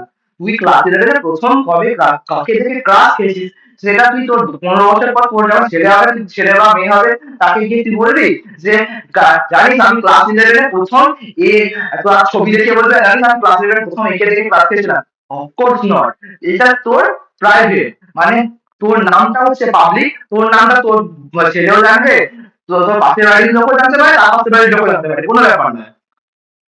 প্রোটেক্টেড হচ্ছে তোর আধার কার্ড, ব্যাংক কার্ড, এসব হচ্ছে তোর প্রোটেক্টেড, ওগুলো খালি তোর ছেলে মেয়েরাই জানবে। কিন্তু তোর যেগুলো তোর হিস্ট্রি আছে, তোর এই তাই সাই, ওগুলো শুধুমাত্র তুই জানবি, কারণ তুই জানবি। এটাই হচ্ছে মানে হচ্ছে প্রাইভেট। আশা করছি বোঝাতে পারলাম। পাবলিক, প্রোটেক্টেড, প্রাইভেট খুব সিম্পল ভাবে আমরা বলার চেষ্টা করলাম। যদি কিছু ডিক্লেয়ার না করা থাকে সেটা বাই ডিফল্ট প্রাইভেট থাকে। ওকে, এই গেল অ্যাক্সেস প্রেসিফায়ার। এবার আমরা করবো হচ্ছে ইনহেরিটেন্স। ইনহেরিটেন্স কি জিনিস? ইনহেরিটেন্স হচ্ছে যে তোর বাবার প্রপার্টি তুই অ্যাক্সেস করতে পারবি, মানে তোর বাবার যত যা প্রপার্টি আছে, যা ধর্ম আছে, যা প্রপার্টি আছে, যা ট্রেডস আছে, সব তুই অ্যাক্সেস করতে পারবি। সেটা হচ্ছে inheritance. As simple as that, তুই তোর বাবার প্রপার্টি অ্যাক্সেস করতে পারবি, সেটাই হচ্ছে ইনহেরিটেন্স। সেটা লেখা আছে দেখ, acquiring properties of one class into another class. একটা ক্লাস অন্য ক্লাসের প্রপার্টি অ্যাক্সেস করতে পারলে সেটা হচ্ছে ইনহেরিটেন্স। ঠিক আছে, ইনহেরিটেন্সের কোড আমরা পরে দেখছি, আপাতত টাইপস গুলো জানি। কি কি টাইপস আছে দেখ, 5টা টাইপস আছে: single inheritance, multiple, multi level, hierarchical, hybrid inheritance. 5টা ইনহেরিটেন্সের কোড আমরা দেখবো পরে, তার আগে আমরা ডায়াগ্রাম সহজে বুঝে নিই। ডায়াগ্রাম গুলো কিন্তু তোদের খাতায় আঁকতে হবে, পরীক্ষার খাতায়। প্রথম আছে সিঙ্গেল ইনহেরিটেন্স। সিঙ্গেল ইনহেরিটেন্স হচ্ছে খুব সোজা। সিম্পল কথায় সিঙ্গেল ইনহেরিটেন্স হচ্ছে একটা বাবার একটা সন্তান। একটা বাবার একটা সন্তান, তাহলে সেটা হচ্ছে এ আর বি। ধর এটা হচ্ছে তাহলে পেরেন্ট, এটা হচ্ছে পেরেন্ট ক্লাস এবং বিটা হচ্ছে চাইল্ড ক্লাস। ওকে, কারণ এ দেখ একটা বাবা একটা সন্তান, তাহলে সেটা হচ্ছে সিঙ্গেল ইনহেরিটেন্স। এটা কি ধরনের ইনহেরিটেন্স? এটা হচ্ছে সিঙ্গেল ইনহেরিটেন্স। এক নম্বর, এটা হচ্ছে সিঙ্গেল ইনহেরিটেন্স। আর বলছি বলতে পারলাম একটা বাবা একটা সন্তান, যেখানে মনে রাখতে হবে এর সব প্রপার্টি বি অ্যাক্সেস করতে পারবে। এর যাবতীয় যা প্রপার্টি আছে সেটা বি অ্যাক্সেস করতে পারবে, কিন্তু বি এর সব প্রপার্টি এ অ্যাক্সেস করতে পারবে না। তোর প্রপার্টি তোর বাবা অ্যাক্সেস করতে পারবে না, তুই তোর বাবার প্রপার্টি অ্যাক্সেস করতে পারলেও তোর বাবা তোর প্রপার্টি অ্যাক্সেস করতে পারবে না। This is single inheritance. তারপর হচ্ছে মাল্টিপল ইনহেরিটেন্স। মাল্টিপল ইনহেরিটেন্স কি? মাল্টিপল হচ্ছে যে এখানে একাধিক পেরেন্ট পাস থাকবে। এটা হচ্ছে এ, এটা হচ্ছে ডি, দুজনকার প্রপার্টি অ্যাক্সেস করছে, সেটা হচ্ছে সি। তার মানে এ ও পেরেন্ট ক্লাস, বি ও পেরেন্ট ক্লাস, আর সিটা হচ্ছে child class. This is multiple inheritance. মানে তোর বাবার প্রপার্টিও তুই অ্যাক্সেস করছিস, তোর মায়ের প্রপার্টিও তুই অ্যাক্সেস করছিস, তোর বাবার প্রপার্টিও তুই অ্যাক্সেস করছিস, তোর মায়ের প্রপার্টিটাও তুই অ্যাক্সেস করছিস। This is multiple inheritance. মানে একাধিক পেরেন্ট ক্লাসের প্রপার্টি একটাই চাইল্ড ক্লাস যদি অ্যাক্সেস করে, this is multiple inheritance. Diagram এঁকে তোকে পরীক্ষায় বোঝাতে হবে, খুব সহজভাবে আমরা বোঝানোর চেষ্টা করছি। নেক্সট হচ্ছে multi level inheritance. Multi level inheritance. Multi level inheritance কি? মাল্টি লেভেল ইনহেরিটেন্স হচ্ছে যে যে তোর দাদুর প্রপার্টি, তোর দাদু হচ্ছে এ, এর প্রপার্টি বি অ্যাক্সেস করছে, তোর দাদুর প্রপার্টি তোর বাবা অ্যাক্সেস করছে, এবং তোর বাবার প্রপার্টি তুই অ্যাক্সেস করছিস। এর প্রপার্টি বি অ্যাক্সেস করছে, বি এর প্রপার্টি সি অ্যাক্সেস করছে। এটা হচ্ছে তিন মাল্টি লেভেল। মানে তোর দাদুরটা বাবা অ্যাক্সেস করছে, বাবারটা তুই অ্যাক্সেস করছিস। মানে বুঝতে পারছিস একাধিক লেভেল। তোরটা তারপর তোর সন্তান অ্যাক্সেস করবে, তার সন্তানটা তার সন্তান অ্যাক্সেস করবে, এইভাবে চলতেই থাকবে। এটা আমরা দুটোর বেশি লেভেল থাকলে সেটা মাল্টি লেভেল, দুটো হলে সিঙ্গেল, দুটোর বেশি যখন লেভেল হতে থাকবে তখন সেটা মাল্টি লেভেল। তিনটে চারটে দশটা সেটা ম্যাটার করে না। আশা করছি বুঝতে পেরেছি, এটা হচ্ছে মাল্টি লেভেল ইনহেরিটেন্স। তারপর আবার কি না হায়ারার্কিক্যাল ইনহেরিটেন্স। হায়ারার্কিক্যাল কি না একটা বাবা যদি একাধিক সন্তান থাকে, আর এ হচ্ছে বাবা, এ হচ্ছে প্যারেন্ট ক্লাস, তার একাধিক সন্তান আছে, বি আছে, সি আছে, আর ডি আছে, ঠিক আছে? তাহলে এর প্রপার্টি গুলো বিও যেমন অ্যাক্সেস করবে, সিও তেমন অ্যাক্সেস করবে, এবং ডিও তেমন অ্যাক্সেস করবে। মানে এর প্রপার্টি গুলো বিও অ্যাক্সেস করবে, কারণ এ সন্তান বিও, তাহলে বিও অ্যাক্সেস করবে, বি সিও তেমন অ্যাক্সেস করবে, ডিও তেমন অ্যাক্সেস করবে। তাহলে এখানে প্যারেন্ট ক্লাস হচ্ছে এ এবং চাইল্ড ক্লাস হচ্ছে বি সি ডি। আশা করছি বুঝতে পারলি। এন্ড লাস্ট যেটা পড়ে থাকে সেটা হচ্ছে হাইব্রিড। হাইব্রিড হচ্ছে সবকটা এক মানে মিশ্রণ, মানে সবকটা মিক্সচার, মানে সিঙ্গেল থাকতে পারে, মাল্টিপল থাকতে পারে। যেমন এখানে আছে প্রথমটা হায়ারার্কিক্যাল বললাম, এ, এর ছেলে হচ্ছে বি, বি এর ছেলে হচ্ছে সি, সি এর ছেলে হচ্ছে ডি। তাহলে এটা কি হায়ারার্কিক্যাল। এবার ধর এখানে আরেকটা এরকম আছে, বি এর আছে ছেলে হচ্ছে ই, ঠিক আছে? মানে ই কার প্রপার্টি অ্যাক্সেস করবে? বি এর অ্যাক্সেস করবে, বি আবার করবে এ, এইভাবে। তাহলে এগুলো দেখ একসাথে হায়ারার্কিক্যাল আছে, সিঙ্গেল আছে, তার সাথে আরো থাকতে পারে, মাল্টিপল থাকতে পারে। এইটাই হচ্ছে মানে একসাথে যদি একাধিক ইনহেরিটেন্স থাকে সেটাই হচ্ছে হাইব্রিড ইনহেরিটেন্স। আশা করছি বলতে পারলাম। যতগুলো টাইপ ইনহেরিটেন্স হয়, 5 ইনহেরিটেন্স আমরা ডায়াগ্রাম যদি সহযোগে আশা করছি বলতে পারলাম। This is single, this is multiple, this is multi level, this is hierarchical, এবং এটা হচ্ছে হাইব্রিড। ওকে, আশা করছি ক্লিয়ারলি বলে পেরেছি। চল এবার কোডটা দেখি কি করে কোডটা হয়। চল দেখে নি ইনহেরিটেন্স এর এক্সাম্পল কি। প্রথমে তো আমরা একটা ক্লাস নিলাম, যেটা হচ্ছে ক্লাসটার নাম হচ্ছে অ্যানিমাল। বুঝতে হতে পারে আমরা অ্যানিমাল দিচ্ছি, ক্লাসটার নাম হচ্ছে অ্যানিমাল। তাহলে এটা হচ্ছে তোর জানিস ক্লাসের সিনট্যাক্স। এখানে দিলাম যে কি করে না এই ক্লাসটা কি করতে পারে। তো ক্লাস অ্যানিমালটা দিলাম পাবলিক, একটা স্পেসিফায়ারটা মেনশন করলাম পাবলিক, এবং মনে রাখতে হবে ইনহেরিটেন্স করার জন্য পাবলিকটা মেনশন করে দিবি, তাহলে সমস্যা হবে। পাবলিক ভয়েড ধর অ্যানিমালটা খেতে পারে, ভয়েড ইট, ঠিক আছে? আর কুছ ভি করতে পারে, আমরা জাস্ট লিখছি ভয়েড ইট। তার মধ্যে আবার কি আউট প্রিন্ট করছে, I can it, I can it. Okay, I think বুঝতে পারছি। এরপর আমরা এর এটা হচ্ছে প্যারেন্ট ক্লাসটা, এর ডিরাইভ ক্লাসটা আমরা লেখার চেষ্টা করি। ধর এখানে লিখলাম ক্লাস ডগ, ক্লাস ডগ। এটা হচ্ছে এটা হচ্ছে ডিরাইভ করার প্রসেস। ক্লাস ডগ তো লিখলাম, যে একটা কোলন দিলাম, যেখানে লিখবো পাবলিক, পাবলিক দিয়ে কার থেকে ডিরাইভ করছে না অ্যানিমালের থেকে, পাবলিক অ্যানিমাল। এটা হচ্ছে সিনট্যাক্সটা। প্রথমে ডিরাইভ ক্লাসটা লিখলাম ক্লাস ডগ, তারপর পাবলিক স্পেসিফায়ারটা মেনশন করলাম, এবং তার সাথে তার প্যারেন্ট ক্লাসটাকে লিখে দিলাম, class dog colon public animal. তার মানে এইটা হচ্ছে ডিরাইভ ক্লাস এবং এটা হচ্ছে প্যারেন্ট ক্লাস, এবং ভেতরটা লিখে দিই। ঠিক আছে, তাহলে এখানে আমরা একটা দিলাম পাবলিক, পাবলিক দিয়ে এখানে শেষে আরেকটা উদাহরণ করতে পারলাম হোয়াইট বার্ড, কুকুর বার্ড করে আমরা জানি। তাহলে এখানে আমরা লিখবো যে সি আউট যারা প্রিন্ট করছি ভেতরে I can bark, I can bark, এখানে প্রিন্ট করছে c out I can, I can bark. Okay, দিয়ে এখানে আমরা ক্লোজ করে দিলাম এটাকে, এটাকে ক্লোজ করে দিলাম এবং ডগটা এখানে একটা সেন্ড করে দিলাম। ঠিক আছে, এবার এখানে আমরা কি করব, এখানে আমরা কি করব না ডগের যদি একটা অবজেক্ট বানাই, আমরা কি করবো না ডগের একটা অবজেক্ট বানাবো। এটা হচ্ছে ডগ, তার ডগের একটা object dog class, dog class কোনটা এটা, এটার একটা অবজেক্ট বানাচ্ছি ডগ d1। ঠিক আছে, যেই আমি করব এবার ডগ d1 একটা অবজেক্ট বানালাম, দেখ d1 ডট বার, যদি দি অফকোর্স চলে উচিত, কারণ দেখ ডগ ক্লাসে একটা বার বলে ফাংশন আছে। তাহলে আমরা জানি তো কিভাবে অ্যাক্সেস করতে হয়, আমরা শিখলাম প্রথম ক্লাসের প্রথম দিকে একটা এইটা আছে অবজেক্ট নেম ডট তার ফাংশন দিলাম d1 ডট বার, তাহলে প্রিন্ট হওয়া উচিত। এবার দেখ এই ডগের কোথাও তো ইটটা নেই, এখানে কোথাও ইট আছে, ইট ফাংশনটা নেই, কিন্তু তবুও আমি অ্যাক্সেস করতে পারবো। কেন না ডগটা এলিমেন্টটাকে ইনহেরিট করেছে, তাই আমি এটাকে অ্যাক্সেস করতে পারবো। আমি লিখবো d1 ডট ইট, তাই ইট ফাংশনটা তো ডগে নেই, তবুও এটা রান করবে। তাই কি প্রিন্ট হওয়া উচিত, প্রথমে আসবে আই ক্যান বার, তারপর আসবে আই ক্যান ইট। দেখি রান করে দেখি, of course I can bark and I can eat. আমরা এখানে এন্ডেল দিই, এন্ড ধর এখানে ব্যাকস্ল্যাশ এন দিয়ে দেয়, একটা ব্যাকস্ল্যাশ এন, এটা ব্যাকস্ল্যাশ এন দিয়ে দিলে এটা পরের লাইনে প্রিন্ট হবে। এটা নিয়ে কোনো সমস্যা থাকার কথা নয়। এটা উদাহরণ ভাবিস না যে যারা কেন এক লাইনে প্রিন্ট হচ্ছে, এটা একটা ব্যাকস্ল্যাশ এন দিয়ে প্রিন্ট করে দেখবি পরের লাইনে প্রিন্ট হচ্ছে। অফকোর্স যে প্রথমে আই ক্যান বার, তারপর আই ক্যান ইট। এটা কি ধরনের ইনহেরিটেন্স এক্সাম্পল, এটা হচ্ছে সিঙ্গেল ইনহেরিটেন্স। তাহলে আমরা কতটা লিখবো সিঙ্গেল ইনহেরিটেন্স এক্সাম্পল পরীক্ষার খাতায়, জাস্ট এইটুকু পার্ট যদি তোরা লিখিস তাহলে যথেষ্ট। আশা করছি বুঝতে পেরেছিস।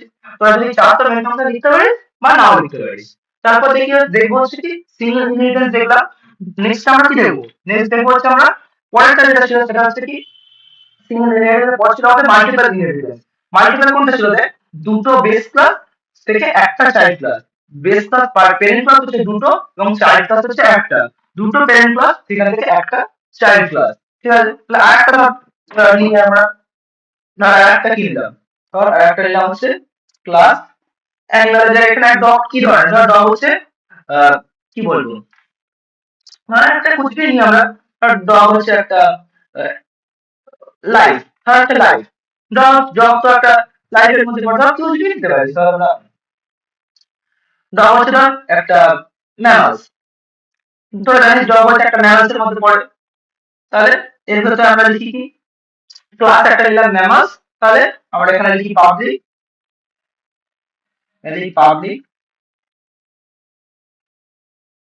আই পাবলিক, এখানে আমরা একটা ফাংশন নাই ধর লিখলাম ভয়েড,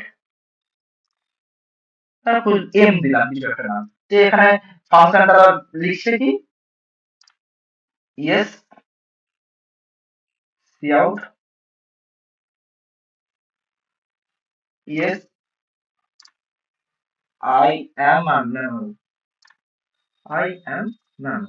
ঠিক আছে, ওকে, আশা করছি বুঝতে পেরেছিস, আশা করছি বুঝতে পেরেছিস। তাহলে এখানে আমরা কি করবে, তাহলে ডগটা যেমন অ্যানিমালকেও অ্যাক্সেস করেছে, ডগটা যেমন অ্যানিমালকেও অ্যাক্সেস করেছে, তেমন বাকিদেরকে অ্যাক্সেস করতে পারবে, তেমন বাকিদেরকে অ্যাক্সেস করতে পারবে। কিভাবে করবে, যেমন ডগটা অ্যানিমালকে অ্যাক্সেস করতে পারছে, এই প্রসেসে ক্লাস ডগ পাবলিক অ্যানিমাল লিখেছিল, ঠিক তার পাশে আমরা কমা দিয়ে লিখবো, পাবলিক আরেকটা যেটা আছে পাবলিক ম্যামস, পাবলিক ম্যামস। এমটা ক্যাপিটাল করা গুরুত্বপূর্ণ, কারণ ক্লাসটার নাম এখানে ক্যাপিটাল আছে, যে বানানটা এখানে আছে সেটা এখানে দিতে হবে, সেটা এখানে দিতে হবে। তাহলে সেম ভাবে আমরা মেইন ফাংশনে গিয়ে আরেকটা ধর লিখছি d1 ডট d1 ডট কি আছে, ধর d1 ডট ম্যাম, এখানে এম বলে একটা ফাংশনটা ছিল, এই এম ফাংশনটা আমরা এখানে লিখছি d1 dot m. That dot function বলতে এম নেই, কিন্তু তবুও এমটা প্রিন্ট হবে, yes I am mammals print হবে এর তলায়। দেখি হয় নাকি, of course I can bark, I can eat, তারপর ইয়েস আই এম ম্যামল। কথা বলছি সবাই ক্লিয়ারলি বুঝতে পেরেছিস। তাহলে কি হয়ে গেল, সিঙ্গেল ইনহেরিটেন্স বুঝতে পেরেছি, মাল্টি প্যারেন্ট ইনহেরিটেন্সটাও বুঝতে পেরেছিস। প্রথম যদি যখন অ্যাক্সেস করছিল ক্লাস ডগ পাবলিক অ্যানিমাল একজনকে অ্যাক্সেস করছিল তখন ছিল সিঙ্গেল ইনহেরিটেন্স, তারপর যখন দুটো প্যারেন্ট ক্লাস হয়ে গেল তখন হয়ে গেল এটা, তখন কি ধরনের ইনহেরিটেন্স হয়ে গেল মাল্টিপল ইনহেরিটেন্স। এবার আমরা বলবো হচ্ছে multi level inheritance. Multi level inheritance বোঝার জন্য খালি আমরা এখান থেকে এটা কাটলাম, কেটে আমরা এবার এখানে ক্লাস মেম্বারসটা লিখেছি।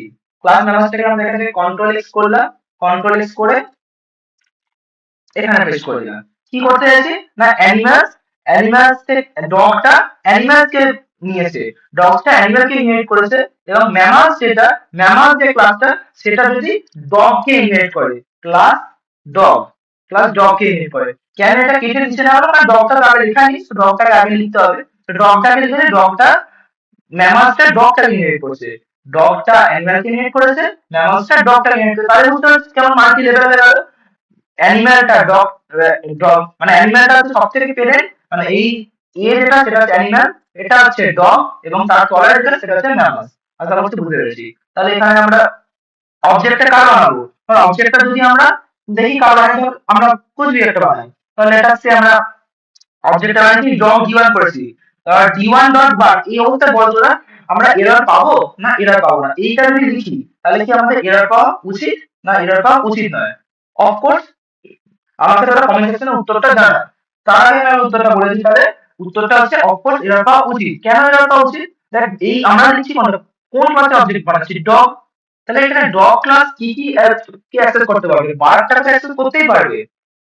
দেখ ওর বাবাকে, ওর বাবা চাই না তাহলে ইটটাকে অ্যাক্সেস করতে পারবে, কিন্তু ডগের ছেলে তো ম্যামাস, ম্যামাসটা তো ডগের ছেলে মানে ম্যামাসটা তো ডগটাকে ইনহেরিট করেছে, তাহলে ডগের ছেলে হচ্ছে ম্যামাস, তাহলে এই এমটাকে ডগটা অ্যাক্সেস করতে পারবে না, তাহলে আমাদের এরর পাওয়া উচিত। দেখি অফকোর্স আমরা এরর পাচ্ছি, সেটাই বলছে যে এইটা অ্যাক্সেস করতে পারছে না। তাহলে আমাদের এখানে কি করা উচিত না আমাদের এখানে একটা ডগটাকে কোর্স করিয়ে আমাদের এখানে ম্যামাস লিখে দেওয়া উচিত।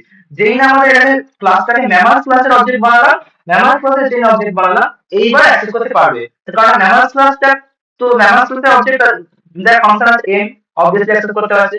ম্যামাসটা দেখ ডগকে ইনহেরিট করেছে, তাহলে বার্ড আছে, বার্ডটাও বাড়ছে।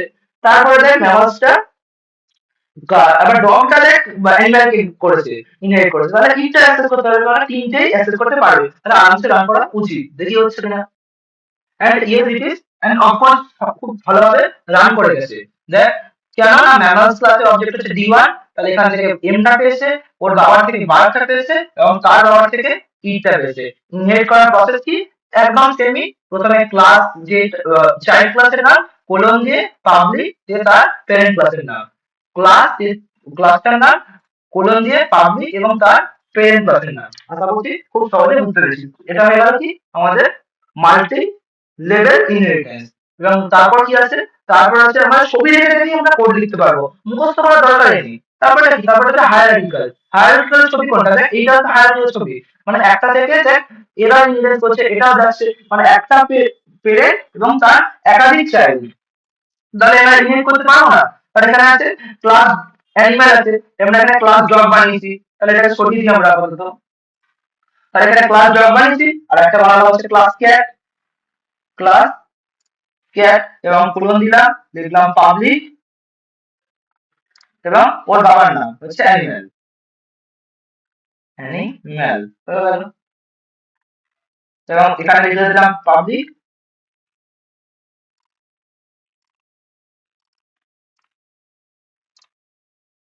এখানে লিখে দিলাম পাবলিক, কোলন দিয়ে তলায় লিখলাম সি আউট, দিয়ে লিখলাম আই ক্যান মিয়াও। এটা একটা ফাংশন রেখে দিই, সেটা হচ্ছে হয় মিয়াও। আমরা কুছ ভি লিখতে পারি, একদম সোজা ভাবে আমরা বলার চেষ্টা করছি, যেটা তোরা পরীক্ষা হলে খুব সহজেই মনে রাখতে পারবি, খুব সহজেই আর পরীক্ষা হলে তোরা মনে রাখতে পারিস এবং সেটাকে লিখে আসতে পারিস। ভয়েড মিয়াও, তাহলে ক্যাটটা অ্যানিমালকে ইনহেরিট করেছে, আবার ডগটা অ্যানিমালকে ইনহেরিট করেছে। তাহলে এখানে আমরা কি লিখবো, তাহলে ধর একটা ডগ ক্লাসের অবজেক্ট বানাচ্ছি ডগ ডি1, তাহলে যেই না d1 ডট আমরা কি কি লিখতে পারবো, d1 ডট বার্ক লিখতে পারবো এবং ইট লিখতে পারবো, বার্ক লিখতে পারবো এবং ইট লিখতে পারবো, মিয়াও লিখতে কিন্তু পারবো না, কারণ ক্যাটটার সাথে ডগটার কোনো সম্পর্ক নেই। দেখ d1 ডট আমরা প্রথমে বার্ক তো লিখতে পারবোই পারবো, d1 ডট বার্ক, এটা কন্ট্রোল সি দিয়ে কপি করলাম এবং এখানে কন্ট্রোল ভি দিয়ে পেস্ট করলাম। পরেরটাও সেম, আমরা আগে কপি করে নিই, পেস্ট করলাম, খালি এটাকে বার্কটাকে সরিয়ে আমরা ইট করে দেবো, বার্কটাকে সরিয়ে আমরা ইট করে দেবো, ইট করে দিলাম, ঠিক আছে। তাহলে আমাদের কি আসা উচিত, আই ক্যান বার্ক, তারপর আই ক্যান ইট, তারপর সেম আমরা ক্যাটের ক্ষেত্রে করবো, আমরা কপি করলাম, তখন ক্যাটটার একটা অবজেক্ট বানালাম, ক্যাট c1, তাহলে ক্যাট বলবে আমি মিয়াও করতে পারি, তাহলে c1 dot meow and c1 dot eat, তাই হওয়া উচিত। এখানে এটা d1 টাকে আমরা c1 করি এবং বার্কটাকে আমরা মিয়াও করি, বার্কটাকে আমরা মিয়াও করি, ঠিক আছে, এবং এটাকে d1 টাকে c1 করি, কেন, কারণ অ্যানিমাল তো দুটোই, তাহলে ইটটাকে ও অ্যাক্সেস করতে পারবে, তাহলে রান করে কি আসা উচিত, প্রথমে I can bark, I can eat, তারপর I can meow, I can eat, দেখি আসছে নাকি।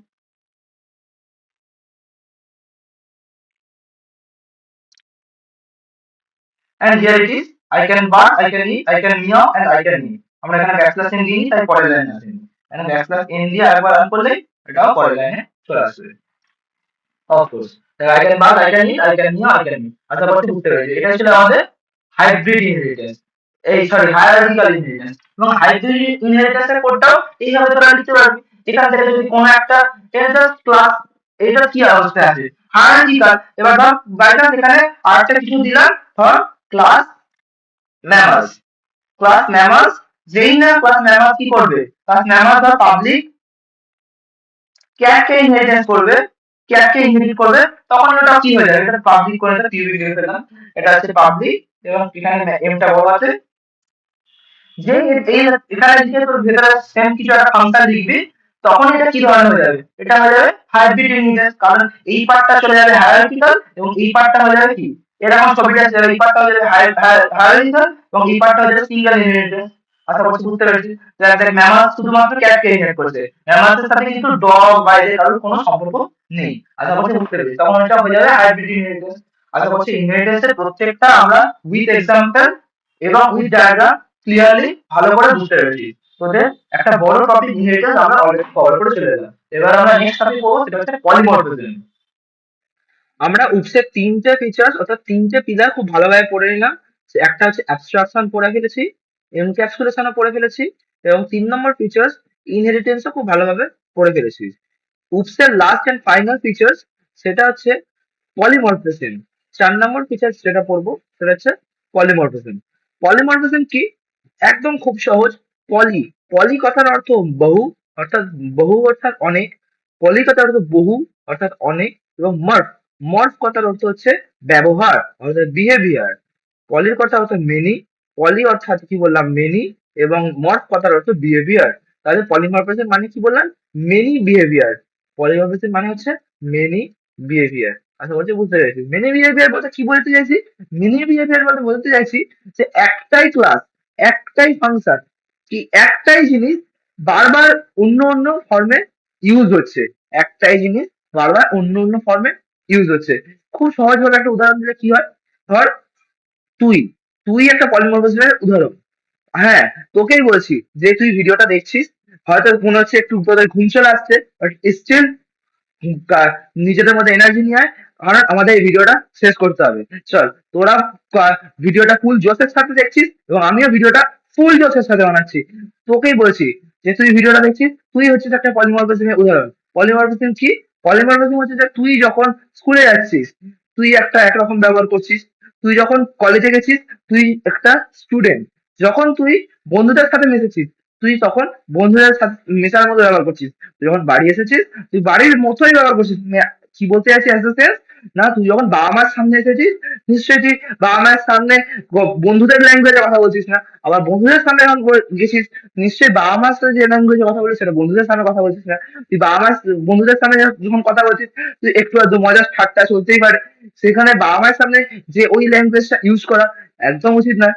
তাহলে ওইটা তুই একটা মানুষ, তুই বাবা মায়ের সাথে একটা ল্যাঙ্গুয়েজে কথা বলছিস, টিচারের সাথে একটা ল্যাঙ্গুয়েজে কথা বলছিস এবং বন্ধুদের সাথে আর একটা সেপারেট ল্যাঙ্গুয়েজের কথা বলছি।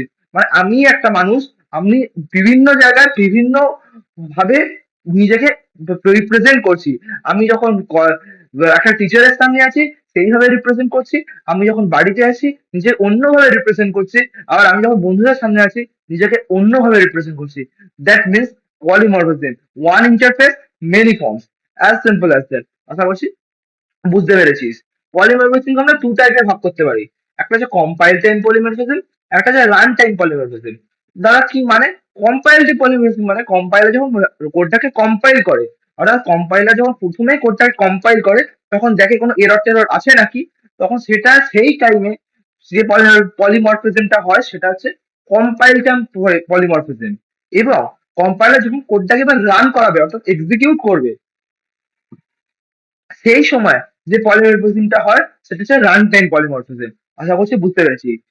এই একটা কম্পাইলেশন এরর শুনেছি, একটা রান টাইম এরর শুনেছি, সেম বিষয়টা ওখানেও।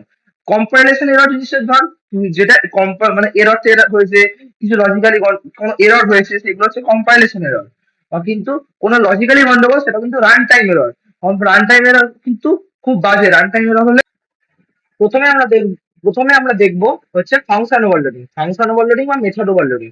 আমরা ডাইরেক্টলি একটা এক্সাম্পল কোডের সাহায্যে আমরা জিনিসটা বুঝে নিই। চল, ধর এখানে আমরা একটা কোড লিখেছি, আর এখানে আমরা কোড লিখেছি কি না, ধর দুটো নাম্বারকে অ্যাড করবো। তাহলে ইন্ট একটা ফাংশন লিখলাম, ধর ইন্ট অ্যাড, যেটা দুটো নাম্বার নিচ্ছে, সেটা হচ্ছে ইন্ট এ কমা ইন্ট বি। ঠিক আছে, দিয়ে কি রিটার্ন করছে না সাম, যে কি রিটার্ন করছে a plus b, as simple as that. আশা করছি এর মধ্যে কোনো সন্দেহ থাকার উচিত নেই, আশা করছি তোদের নেই কোনো সন্দেহ। ধর সেম কোডটাই এবার ধর আমরা জানি না, তুই ইনপুটে এখন জানিস হয়তো ইন্ট দেবে বলে ইন্ট করেছিস। এবার তুই ইউজার একটা তুই কোড ডিজাইন করছিস, তুই কি করে জানবি ইউজার ইন্টিজার ইনপুট দেবে না ফ্লোট ইনপুট দেবে না ডবল ইনপুট দেবে, না দুটো নম্বর যোগ করতে বলছে না তোকে বলছে খালি অ্যাড দ্য নাম্বার। তাহলে এবার দুটো নম্বরে যোগ করতে হতে পারে, তিনটে হতে পারে, চারটে হতে পারে, আমি জানবো কি করে রে ভাই? তাই জন্য ধর আর একটা আমি এখানে কোড লিখলাম, তাহলে এটা তিনটে নম্বর যোগ করতে চাই, তাহলে ইন্ট অ্যাড, তাহলে এখানে নিচ্ছে ইন্ট এ comma int B comma int C. ঠিক আছে, আশা করছি বুঝতে পারছি। এ কি রিটার্ন করছে? এ রিটার্ন করছে ধর এ প্লাস বি প্লাস সি। ওকে, এ প্লাস বি প্লাস সি হয়ে গেছে। আর আরেকটা সেমই নামে আমি আরেকটা মেথড বানাচ্ছি, সেটা কি, ধর ইন্ট অ্যাড এর জায়গায় খালি এটাকে আমরা করে দিলাম হচ্ছে ধর ফ্লোট। যতগুলো ইন্ট আছে আমরা করে দেবো হচ্ছে ফ্লোট, করে দিচ্ছি হচ্ছে ফ্লোট। তাহলে এই ফ্লোটটাকে কপি করি এবং সব কটার ইন্টকে ফ্লোট করে দিই, মানে ইন্টিজার ইনপুট জায়গায় ওটা ফ্লোট ইনপুট করবে। ওকে,